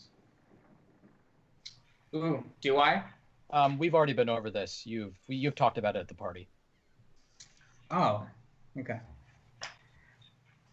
And Dalton was aware academically of what it's supposed to do and supposed to be. Yes, you're a magic killer. Magic killer. And, well, it appears that thick materials, and I'm going to pat my Ebrium pouch, can, prevent the radiation or whatever it is from affecting the person wielding it, or that has it on their person. I was wondering, because it takes a while to take out an Ebrium bullet, load it into a gun, it probably already has bullets into it, and then fire it out, if you could make me a non-magic, hidden pistol for my other hand that had thick enough metal to cover the radiation, so if I do get into a bit of a scuffle with a magic user, I have those on hand. It's an interesting idea. Let me take a look at that pouch. Give me some time to study it, and I'll see what I can do. Talk to Riki about it. He's pretty good with these things. Seems like you've got a clever gunsmith already. All right, I'm ready, and I'm gonna wiggle the vial that holds the potion of invisibility. It's an iron vial. Are we ready? Ready as we'll ever be. And I'm going to just, have my Conconi nobleman suit on. Yeah, I think I'm just gonna wear what I wore at the Masque of Lights. Okay, sounds good. You dress in your best attire, and eventually the day passes after hours of training on Bashi's part. Do you begin making your way towards Sangaraeal's manor yet again? Yep, I will pull on my my big heavy duster, and go with Mom. Say, all right, we all know the plan. Right. 7:30. You two get on your way. Ma, you and I will follow in, an hour and a half, I guess. Ma's ready. At 7:30, I get drunk? That's right. Okay. Shall we then? And I'm going to offer my elbow to Vasilios. I don't think that's how we should go about this. You're not going to be coddling me. I'm just yanking your water whip. Let's go. Okay. You make your way to the entrance to Sangaraeal's manor. Ma and Dalton hang back, but around six-ish, right? Mm. You get there. Sun is sort of setting on the horizon. As you sort of walk through the city, there's definitely tension in the air. This sort of unprecedented event that's happened the night before. People are looking suspiciously at each other in the streets. But you make your way to the manor, and that same captain of the guard is out front. Upon the approach of Baji and Vasilios says, you're back. Oh, yes, but under completely different circumstances. Yes, might I introduce... what name did you want to give? Vasilios Argovela. Vela. He looks at you. He looks at Vasilios. No relation.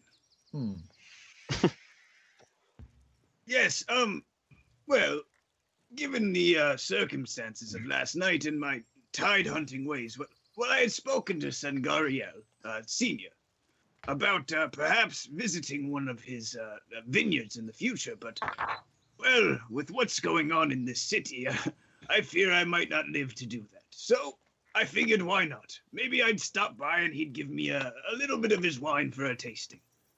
We also have an Erin device with us that your master... Now that's enough, good servant. Okay, maybe a diplomacy check. Can I support? Yeah, I'll allow it. Baji nodding and looking at people meaningfully is enough to support. Good, because I rolled like shit. 15. 29.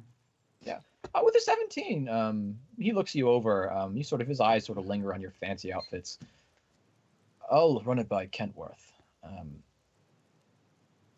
I'll be out, and I'll escort you in if it's a yes. And he retreats. And several minutes later, he comes back out, and he gestures to his guards to open the gates. And they do so. And he waves you two to follow. All right. You enter the. Nice sense motive. I mean, you can, yeah. Okay. Yeah, I'm having exactly the same thought. That was too easy. Yeah, we're probably gonna get arrested by Kentworth. Trap. 20. With a 20, he you don't get much of a sense of him. I mean, he seems to be just following orders. He's not. I'll say this: he's not looking at you with cold, dead eyes as if he's about to kill you in a second. Okay, that's comforting. But he leads you in. You enter the same manor Maw saw only the night before. Just nice, deep red carpets, gold trimming, nice like oaken dark wood. And eventually you're led to a parlor on the western side of the manor. You enter, and the guard tells you to wait. And you find yourselves in a game room, similar again to one of the game rooms in the haunted house. Sort of skeevy that way. But yeah. As we're alone, I'm gonna nudge Vasilius. So this is a bit of a double standard, but if anyone asks, my name is not. It's what? Sorry.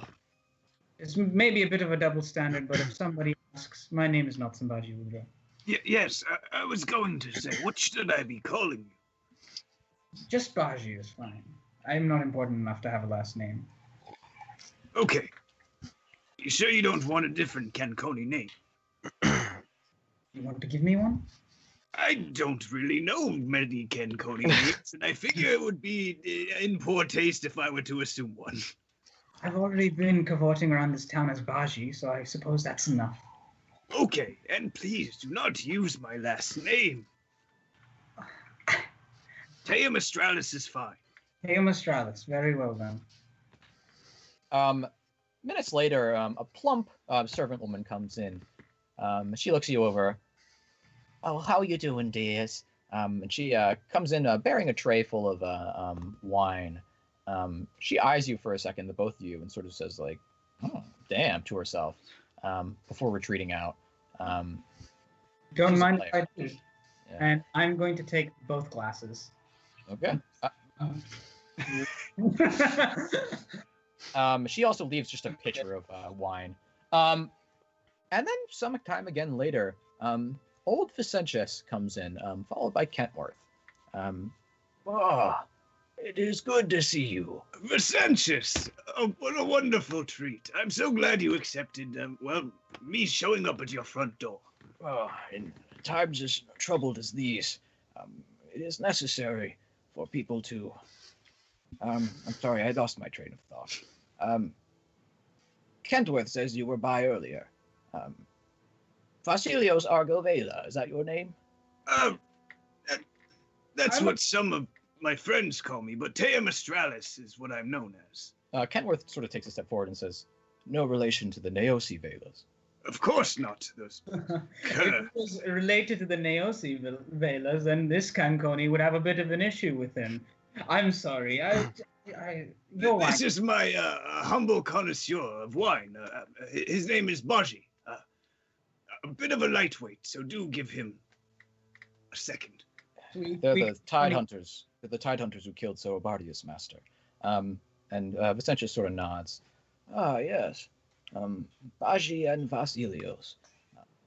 And there were other members of your party. Yes. Well, not exactly. We seem to have misplaced our paladin. He's been captured. We haven't heard word from him in quite a few days. Well, our druid is a bit of a wild card. You can never see him around. Hmm. Well, relax, gentlemen. You're in a manner of Pat, your vaping is going to be seen by people, just so you know. What? It's nicotine. No, I'm fine with it. No, I'm fine with it. I'm just saying, you know. I think it adds character. Yes. Ma vapes. Yeah, Ma Ma- vapes. yeah, that's canon. Ma vapes. And Maul that just has a pipe. ham-fisted, detective earlier. I do apologize about that, Sir Kentworth. Bit of a dick, that one.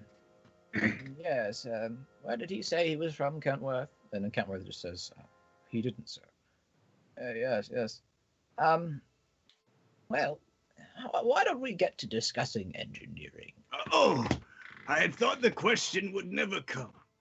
Well, here, why don't I show you to my observatory? It's a nice little place.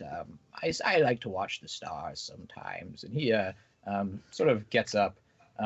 He takes a glass of wine, looks at it, and puts it down and says, Kenworth, if you wouldn't mind keeping the wine with us. And he begins leading you out sort of from the servants' hallway to the main staircase and up to the second floor. And it's this very nice observatory of this spiral staircase that Maul has been to secretly, that nobody else knows about. Well, the things a Vine Tower Manor can get you. An observatory in your own home. Yes, I have quite an interest in the night sky.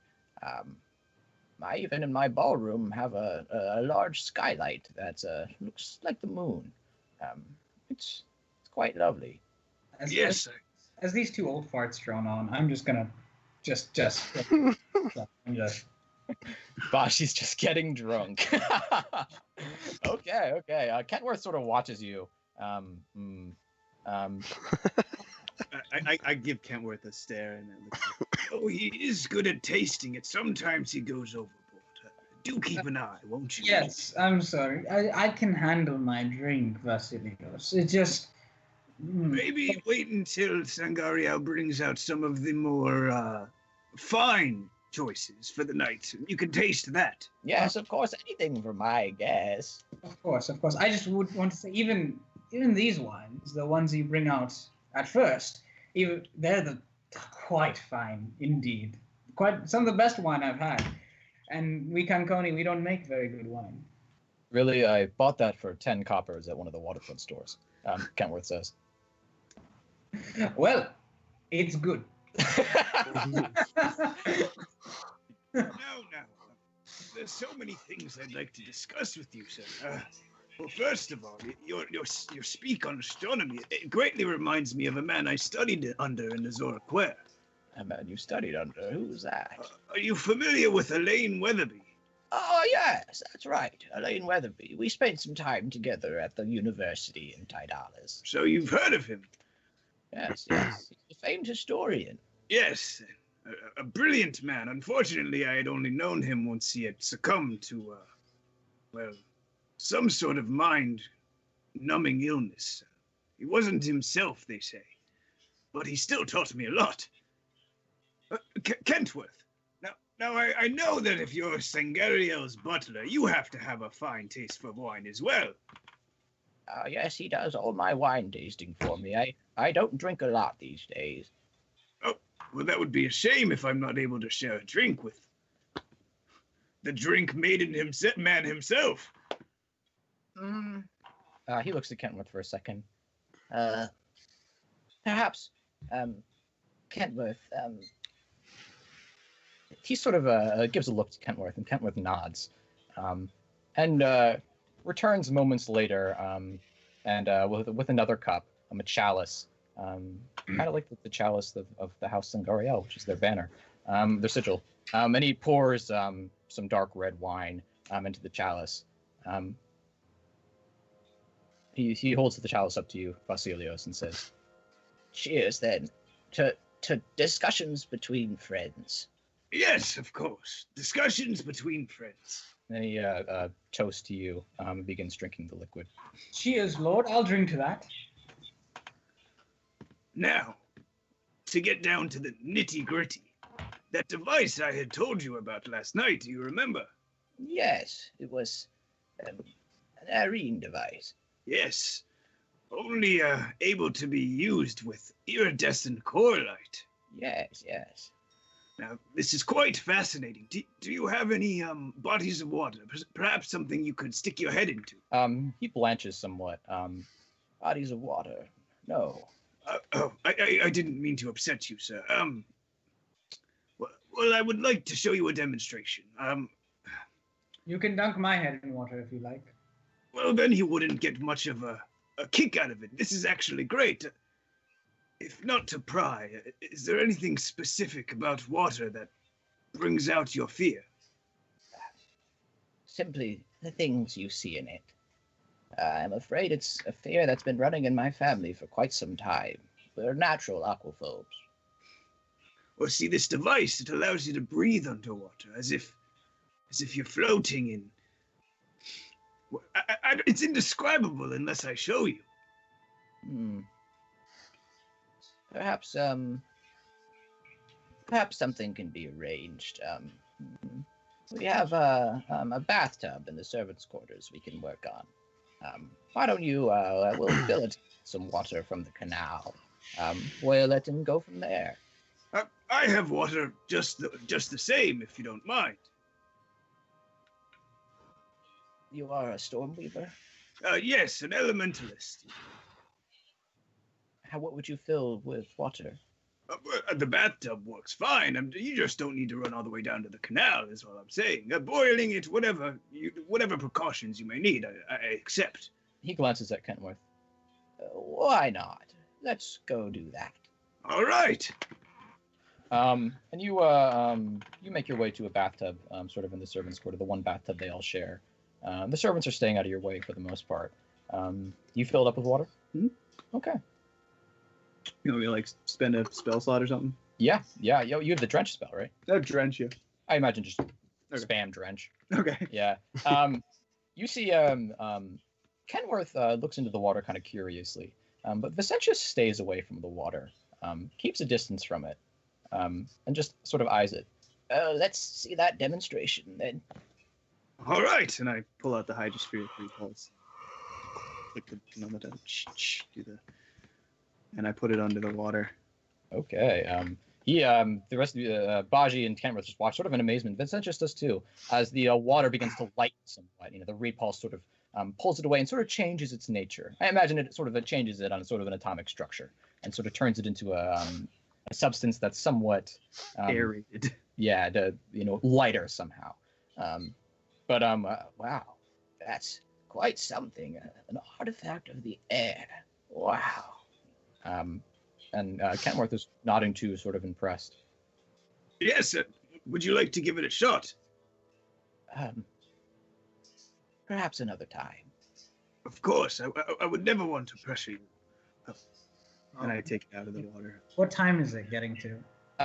You've probably been at this. We'll skip ahead a bit, just for the sake of time. Would you guys be comfortable if you've nothing else to really discuss with the Vicentias? You can just say you make sort of idle talk. I do have one other thing. Okay. Now, Vicentias, well, there's another Arene artifact that I seem to have stumbled on, far deep beneath Coralia. Now, you've talked to me about your familiarity with a Bennick Siltwhistle. Yes. Now, I've proposed to Siltwhistle that he go down and he meet with this archivist, he called himself, almost like a mechanical puppet created by the Arene to assort their libraries, their memory. An enomaton. An enomaton, yes. It's said to be infused with the spirit of some kind of creature. It's mixed between a clockwork man and well, it's got a bit of magic and soul in it too. It's more than just a machine. Yes, he spoke as if he was sentient. It was fascinating. Oh, the miracles of the air are from a time greater than this. Far, far beyond my time. Now, I would never propose such a thing if you were not comfortable with the man I sought to help lead this project, along with some excavators from Azoraquare that I stumbled upon. I proposed to Ebenic that he go down there and he investigate, he study this archivist, see if he can figure anything out about Aryan mechanisms. Well, who better to ask than a wealthy and intelligent engineering fan such as yourself? I suppose I could fund such an expedition.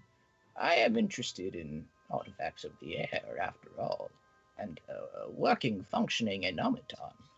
That sounds like something that would be quite a scientific discovery. I agree. So what do you say? Should I write Ebenic? I will take it under advisement. Perhaps I will contact him on my own. Of course. As long as it's getting discovered, the discovery can be yours for all I care. Oh, no, I have no interest in such discoveries in my old age. Better not to draw attention. Of course, of course. All right, well. Lay it on me. Tell me everything you know about engineering, about what you've done. Yeah, okay. You retreat back to the lounge, the whatever, parlor, and you just begin having an in-depth discussion about engineering, the bits and pieces of it, the fine mechanical stuff. What time is it? Would you say? It's getting there. Yeah. But yeah, Baji, you think it's about time Okay. after they've been discussing stuff for about an hour. Is there a window in this room? No, you're deep in the manor. I'm deep in the manor. Is there a wall at least that faces outside? No. No?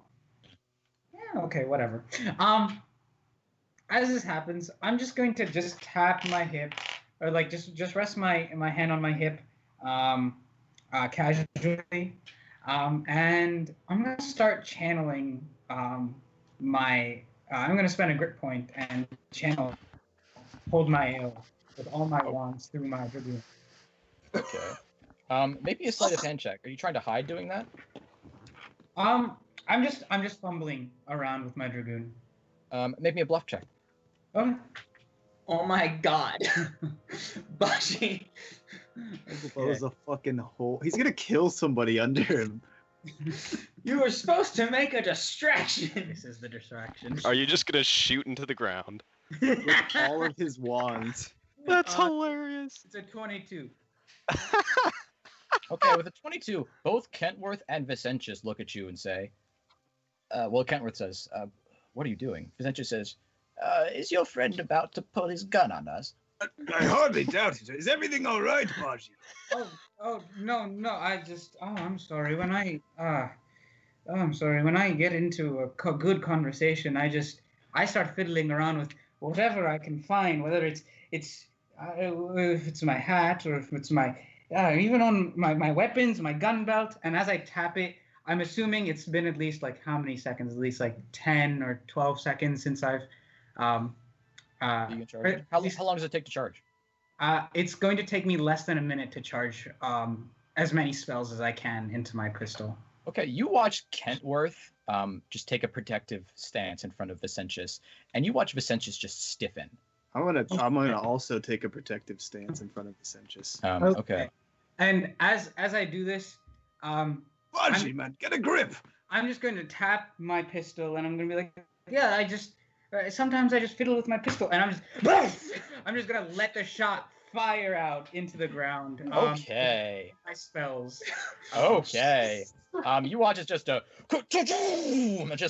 burst of fire and lightning and metal just destroys the floor underneath you. It's a lot of damage. Yeah, roll damage on it, but we'll get back to that. Oh my god. You watch as Kentworth just gets right in front of Vicentias. Vicentias falls backwards and just gets behind the couch he was sitting on, and sort of peeks up. Roll that damage. I am rolling it. I imagine that Ma and I are just like chilling outside, by the way. Kind of like keeping an eye on the place, waiting for go time. Do we? I just want to know if we hear this. Yeah, that's what I want to know too. And then I'm just gonna turn to Dalton and go, Ma believes that was the signal. Yeah, you hear it. You hear just I'm gonna echo out of that manor. I'm gonna turn to Ma, and then I'm gonna pull out a little like it looks like a little like chew can, and I'm gonna pass it to him and say, "Lube up." And I'm going to hand you a scent cloak. Yeah, that's my damage. What is a scent cloak? Damn. Okay. You watch as half the parlor's floor just disintegrates under the this attack. It just wipes away half of it. When the smoke clears moments later, Kenworth has his fists up in a stance as if he's about to break your neck, Baji. Vicentias is still peeking over the couch. And you see into the servants' hallway on the lower floor. You see the female servant who had earlier brought you wine just peek around the hallway and just look at you like. That's 163 damage. You've And torn a hole. As this happens, I'm just gonna let myself just be blown back into the. Oh my god! What is going on? If you don't know how to handle weapons, Kentworth just brings you roughly to your feet. Then you shouldn't have them. Don't touch me! What the hell is wrong with you, Baji? I invited you here under goodwill and a pretense. I thought you were a respectable man.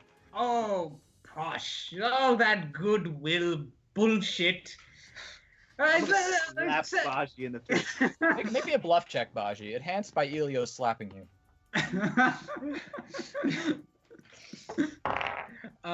It's a 13. So I roll? No, with a 13, Kenworth seems to just. Vicentias just seems shocked by this entire thing. Kenworth seems to just eye you. Listen, okay? You can't just come here and be polite to these people when they turned us away, when we offer them help for free? Are you kidding me? Who turns away free help? Someone who has something to hide. And I'm going to take my glass and shatter it on the ground. So what the hell does Sangaraeal and this Kenwood have to hide? Okay. Take our help. We're gonna go to Ma and Dalton. What are you guys doing? All right. This scent cloak. This is an alchemical item, and I'm gonna say, smear it around on yourself. Lube up. It'll hide your scent. If they set dogs on us later, they won't be able to get a scent off of us. Okay, Ma's enjoying that. And Ma's going to touch Dalton. And I will bestow upon you the ability to spider climb, as well as airwalk. So now you can airwalk and spider climb for the next 10 minutes a level. So Damn. I can also spider climb, but I can't airwalk. Okay. You guys, you're standing sort of near the stable yard where you last infiltrated the manor, Ma. What's your game plan for entering? Ma believes we should just open the door, should we not? Yeah. Is there anyone guarding the door? The stable yard. There were guards in the stable yard. They rush inside at the sound of the explosion. All right, I think that's our cue, and I will rush up to stealthily up to the door. Is it open? Yeah, maybe a stealth check. And Ma is going to say to Dalton, when we get inside, you should drink your invisibility potion as soon as we get through this door, or right before, and then just follow me. I'm going to turn into a bat. Sounds good. All right, that is a 30 on my stealth. Okay, yeah, wow. All right, let me roll mine. Hold on. Shit, I'm also going to activate my Ioun Stone and Guidance this, so I'm going to have a +3 to this. Shit, I'm in the wrong tab. Oh, and as I go up, I am also going to drink a heightened awareness, an expeditious retreat, and a bark skin and a bark skin. Sounds good. Yeah, you guys just knock those back. I'm gonna put on an owl aspect of the owl, which is gonna give me a +6 to stealth as well. So I'm gonna have a +9 to my stealth. Okay. Okay. Yeah. Make your stealth check.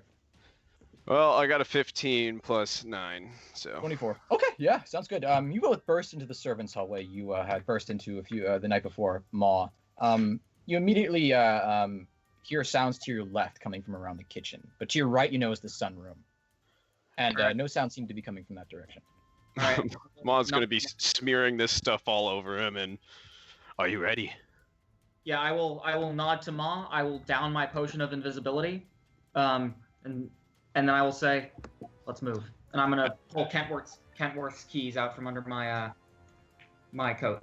Okay, sounds good. And I'm just gonna jump and turn into a bat and start going towards the door.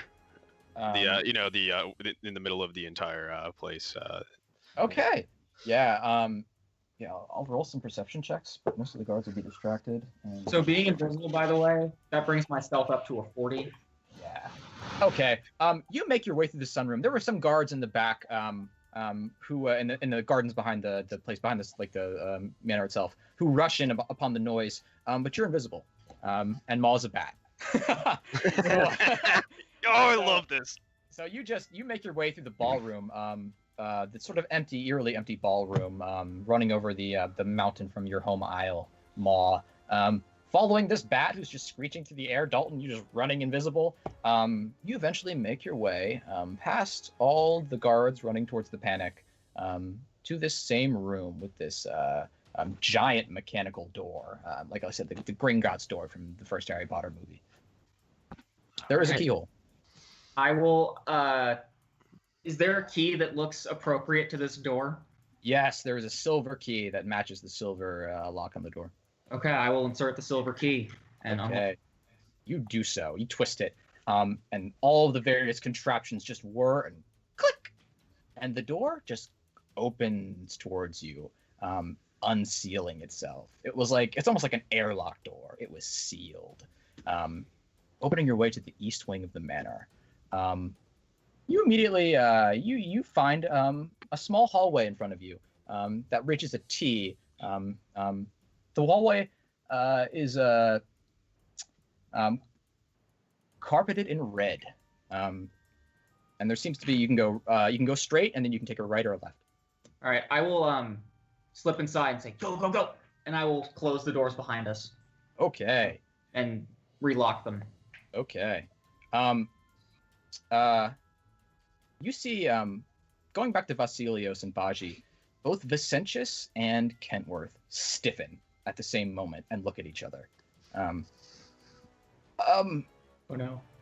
Oh no. Kentworth, can you fetch me something from my, the thing? And Kentworth just turns and nods. I'm gonna pull out my fucking whip.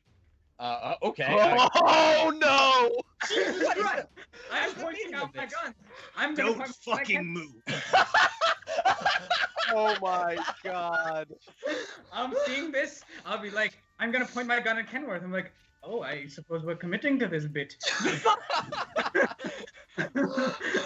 You see several guardsmen come to the hole that's been blown in the floor and just say, "Sir, do you need help?"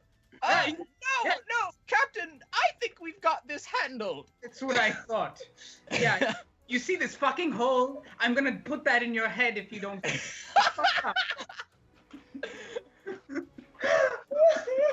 Okay. We'll go back to Maw and Dalton. Rest for time. All right. Don't you fucking move! Don't you fucking move! I'll fucking kill you! I'll fucking do it! I didn't know what else to do. I panicked. They seemed like they knew. I'm so relieved that it was Vasilios that initiated that. Dalton and Maw, you come up to this T-bone. The blood red carpet goes right and it goes left ahead of you. All right, I will check both ways. Also, there's a door too. There's a door right across from you. So there's a door in the center, and then it goes right and left. Maw's gonna pick up any sense. Do I smell anything human or dead or? Maybe a survival check. Or anything valuable, maybe. Hold on, survival. Okay, I'm gonna guidance this. Dead or valuable. I'll take valuable. Oh, I got a 14. With a 14, you smell some interesting scents. The scent of, well, you're not sure, but I'll say there's definitely some interesting things. This section of the manor in general smells very differently from the rest of the manor. Is there anywhere it's emanating from in general? Any doorway? It's coming. There's various scents coming from a few different doorways. With a 14, that's as specific as I'll be. Okay. Ma's just gonna screech and like slam the door ahead of us and just like screech and then like go under it. Okay. You screech and go under the door. I will. I'm gonna cast Death Watch through the door. Okay. Oh, here we go. Anything that's living or dead, I pick it up. Okay. 60 count emanation. Okay. You sense something living in that room. Oh no.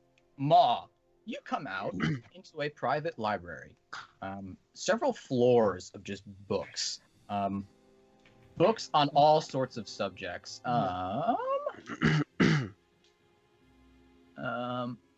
It's a library with 2 stories of finely carved dark wood. There's a crackling fireplace with 2 cushioned chairs in front of it, and row upon row of books on all sorts of subjects. Immediately, Ma, make me a perception check. All right, here we go. Dalton, do you follow him into the door? This aura that I guess all I've got is that it's living. I'm gonna guidance this as well. Yeah, I will. Oh my God! I got another nat 1. I'm gonna wait. Okay. Wait, dude. What's that total, Ma? A 14 because I guidanced it as well. This is fucking ridiculous. Okay, Ma. I am gonna listen at the door. What are you saying? I'm gonna listen at the door. Okay. Ma, it takes you like a bat. You fly around for a little while. Eventually, you notice a lump, a large lump, sleeping in front of the fire. A dog of monstrous size. with fur that's bristled and like the color of ash and charcoal. It looks up at you and its eyes are burning as it looks at you. Its eyes are on fire. It just gives a low growl. I cast Pup Shape. What does that do?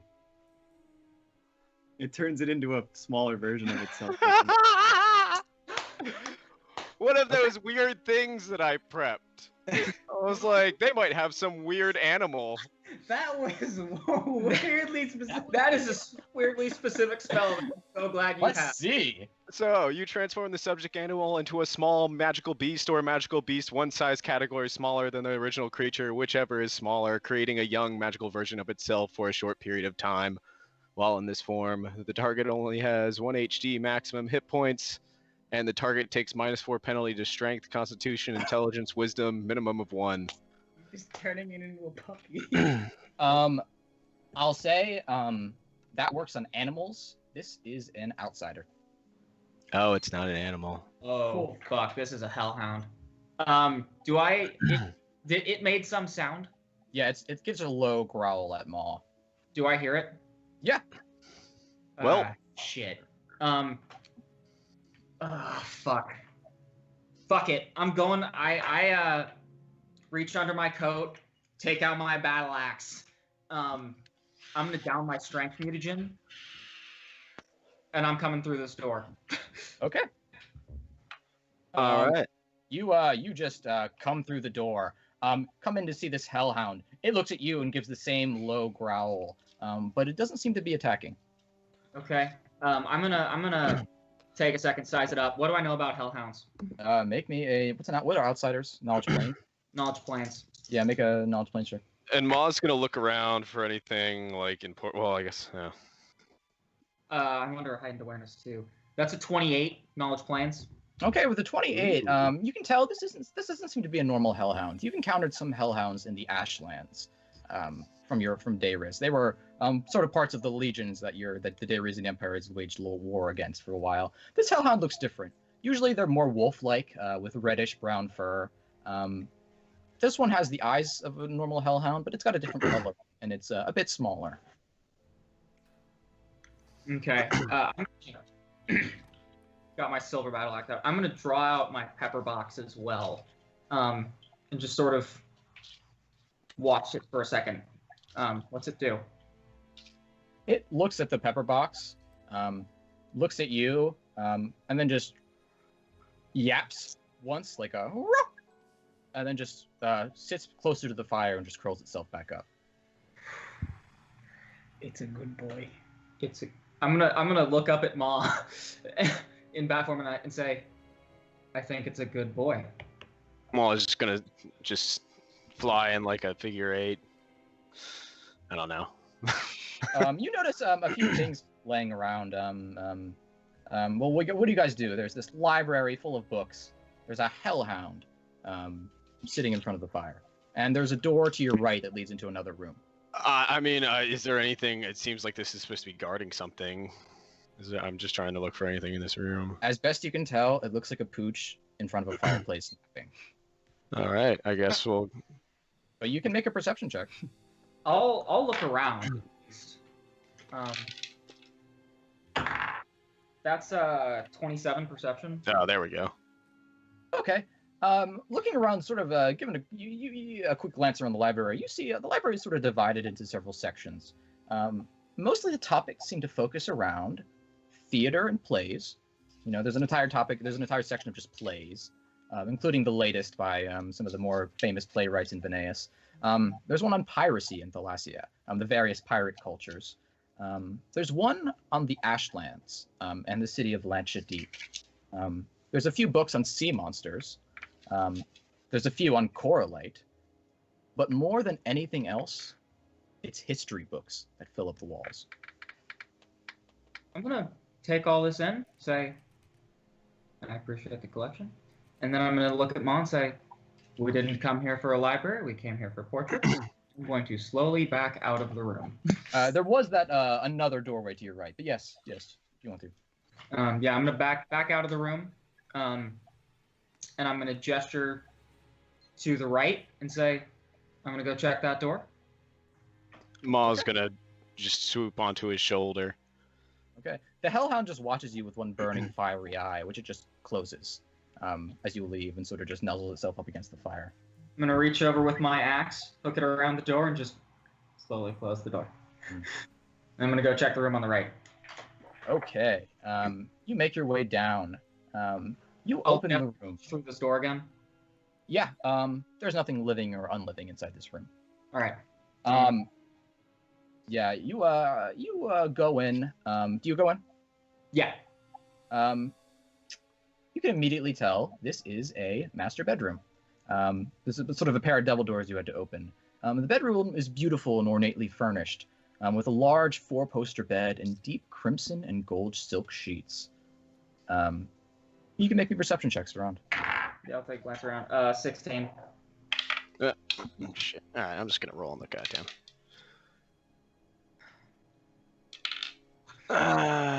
Perception.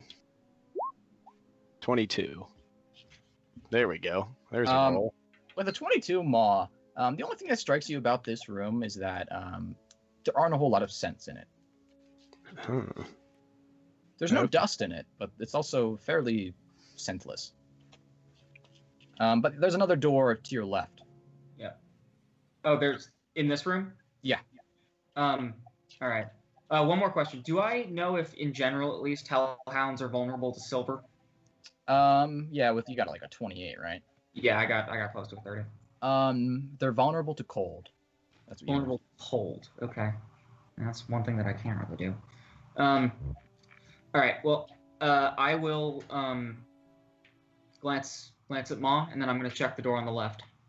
Okay. Death watch, and then if there's nothing on the other side, I'll open it. There's nothing. You come to this door, and immediately you open it up into a study. With a solid writing desk of red wood and a marvelous fireplace, like in the library. There will be documents on the table. Looks like a study, for documents and books and that sort of thing, journals. All right. I'm gonna glance at the documents. Do these look like do I see anything handwritten? Yes. You find a map of the city on the documents. Scanning it over, you see 5 X marks on the map, scattered throughout Veneias. There's a little bit of writing here and there, but it's in a language you can make a linguistics check on it. Yeah, 12. With a 12, it seems somewhat familiar to you, but you can't identify it off the top of your head. All right. I'm gonna take a look at the other documents. Not much. House ledgers and that sort of thing. Nothing of interest. Okay. All right. I'm gonna take a glance at that, but then I'll say, all right, that's interesting, but not what we're here for. Do I see another door in this room? Nope. Well, actually, yes, but it leads out into the library. Okay, that's what I figured. Then I'm gonna retrace my steps back and go down the left hall. Okay. In the left hall,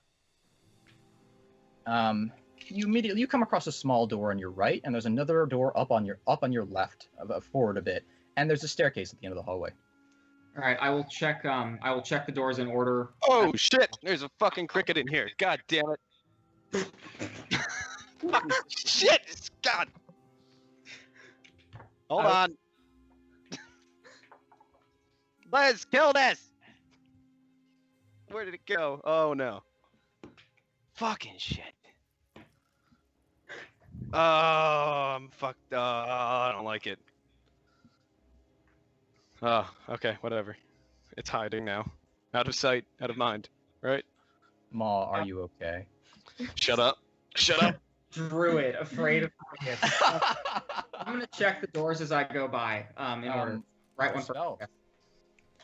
With your Death Watch spell? Yep. Okay. The first door on your right, there is something in it. Can you detect if a thing is living or unliving, or just detect it at all? I can detect if it is living or unliving, and I can detect if it's wounded too. You sense something unliving behind the door. Oh hell. The first door on your right. I'm gonna open it up. There is a skeleton, holding it up against the wall. You can immediately tell this is a broom closet. It's full of dusters, that sort of thing. Brooms. Mops, brooms. The skeleton seems to attain a sentience as you open the door, and then immediately grabs a broom and just begins sweeping the closet floor. Okay, he literally has skeletons in his closet. I hate this house. I hate it more and more. Okay. Fuck it. I'm gonna reach out and read the bones. Yeah, there you go. Okay. There isn't much spiritual residue. This, as far as you can tell, this skeleton is very, very old and probably magically preserved. Okay, I'm just gonna close that door right back up and keep on going. You see the skeleton just drop the broom and just stand up against the wall, sort of staring into space. There's another door on your left up ahead, and then the staircase. Yep, Death Watch, and then I'll open it. Okay. Depending on what I see. There is no anything living or unliving on the other side of this next door. All right, you open it up. You come into what looks to be a small servant's quarters. You see evidence of a quiet, comfortable life.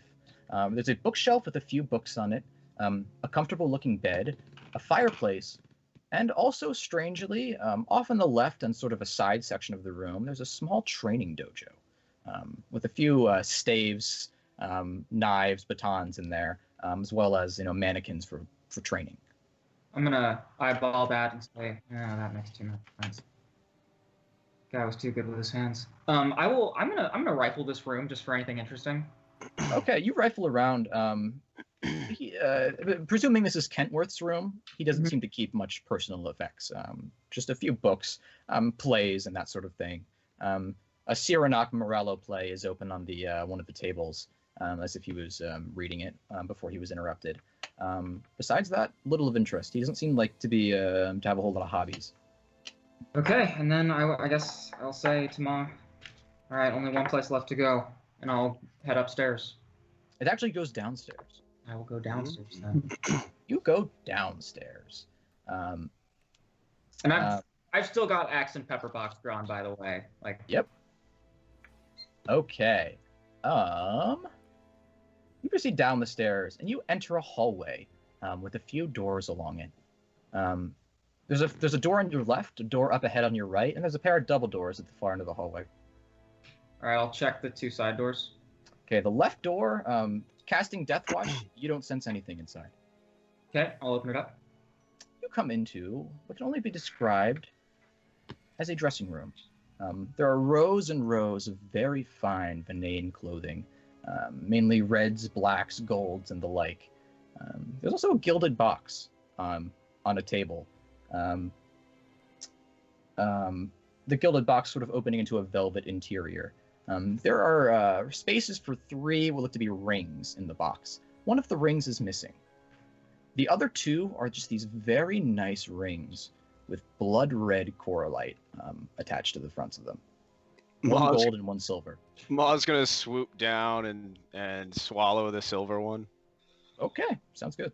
I'm gonna. Can I get? Do these appear to be enchanted? They're coralite, so they're naturally magical. Yeah.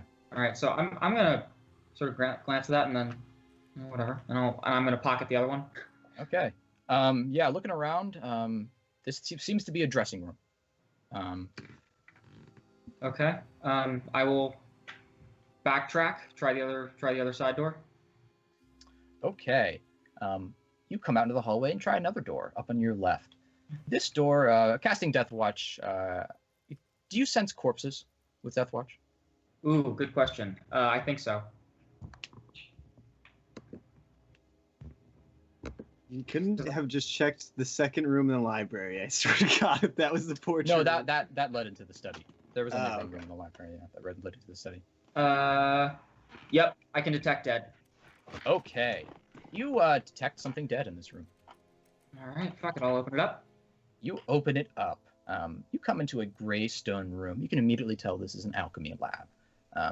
The sort of gray stone contrasts heavily against the sort of ornate wood of the rest of the manor, and several interesting things are immediately apparent. Alembics line the walls, filled with swirling dark liquid. Others with potions, jars with body parts in them, including a few brains, and a few of what looked like just filled with blood. The most readily apparent thing in this room, however, is the charred husk of a body, seated on a slab at the center of the room, with all of these surgical instruments around it. Oh, God. Ma's gonna start gagging. I love how Maw has a weak stomach. I love that. I'm gonna approach this body and read it. Okay. You see a similar image, and it takes you a second. You immediately realize you recognize the body as you work the magical residue and hear a woman's voice in darkness just saying, "Black hair, red eyes," and then she repeats the rest of her litany. This is the body of the last victim. It's been moved from the crypts. What the hell? Okay, I'm gonna look around the rest of the lab. Are there notes anywhere? No, not so much. A few tiny ones here and there, describing body parts and the like. Nothing regarding the body anyway. Okay. Can I identify any of the stuff in here? Any of the dark liquids? Anything alchemical that I recognize? The dark liquids, Ma, you recall on Justasian's ship, the Black Scar and Rip Current, when you were first introduced to the party, he had a few alchemy labs on his ship full of a similar swirling dark liquid. The other Tidehunters of your party would definitely recognize it. Ah.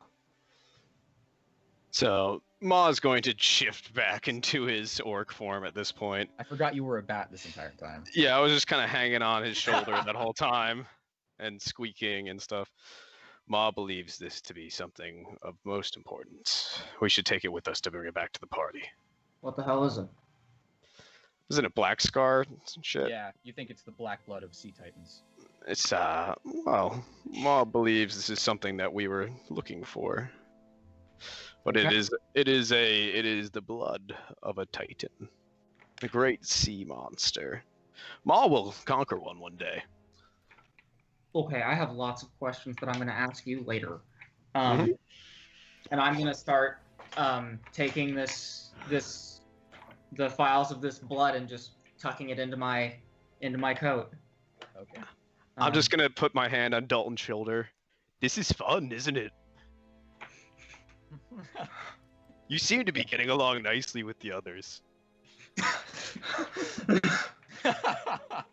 Thanks. Ma's excited to do more of this with you. I'm gonna pat Mom on the shoulder and say, You seem like a good kid. And then I'm gonna step back out into the hallway and sort of jerk my chin to the double doors and look at Ma and say, You ready? Yes. I'm gonna walk the double doors. I'm gonna cast Death Watch. There is nothing living or unliving in this room. Let's do it. And I will open the doors. Okay, you open the doors, and immediately tell you found the portrait room. Well protected in the house for some reason. The door opens into a wide and long wooden room with a low ceiling and sort of gray stone floors. Sort of towards the far end of the room, there is a chair with a circular table next to it. There's a bottle on the table, along with a chalice. Lanterns burning along the length of the room, lighting up portraits that run up and down the sides of the room. Each bears the image of a person's face. Each portrait is marked with the name of a different man or woman. Each of them seemingly a Sangaraeal, a member of his house, as best you can tell. Most of them are, blonde or brown-haired, what have you. A few of them are even black-haired, though. Make me perception checks around. I'm gonna inspire this.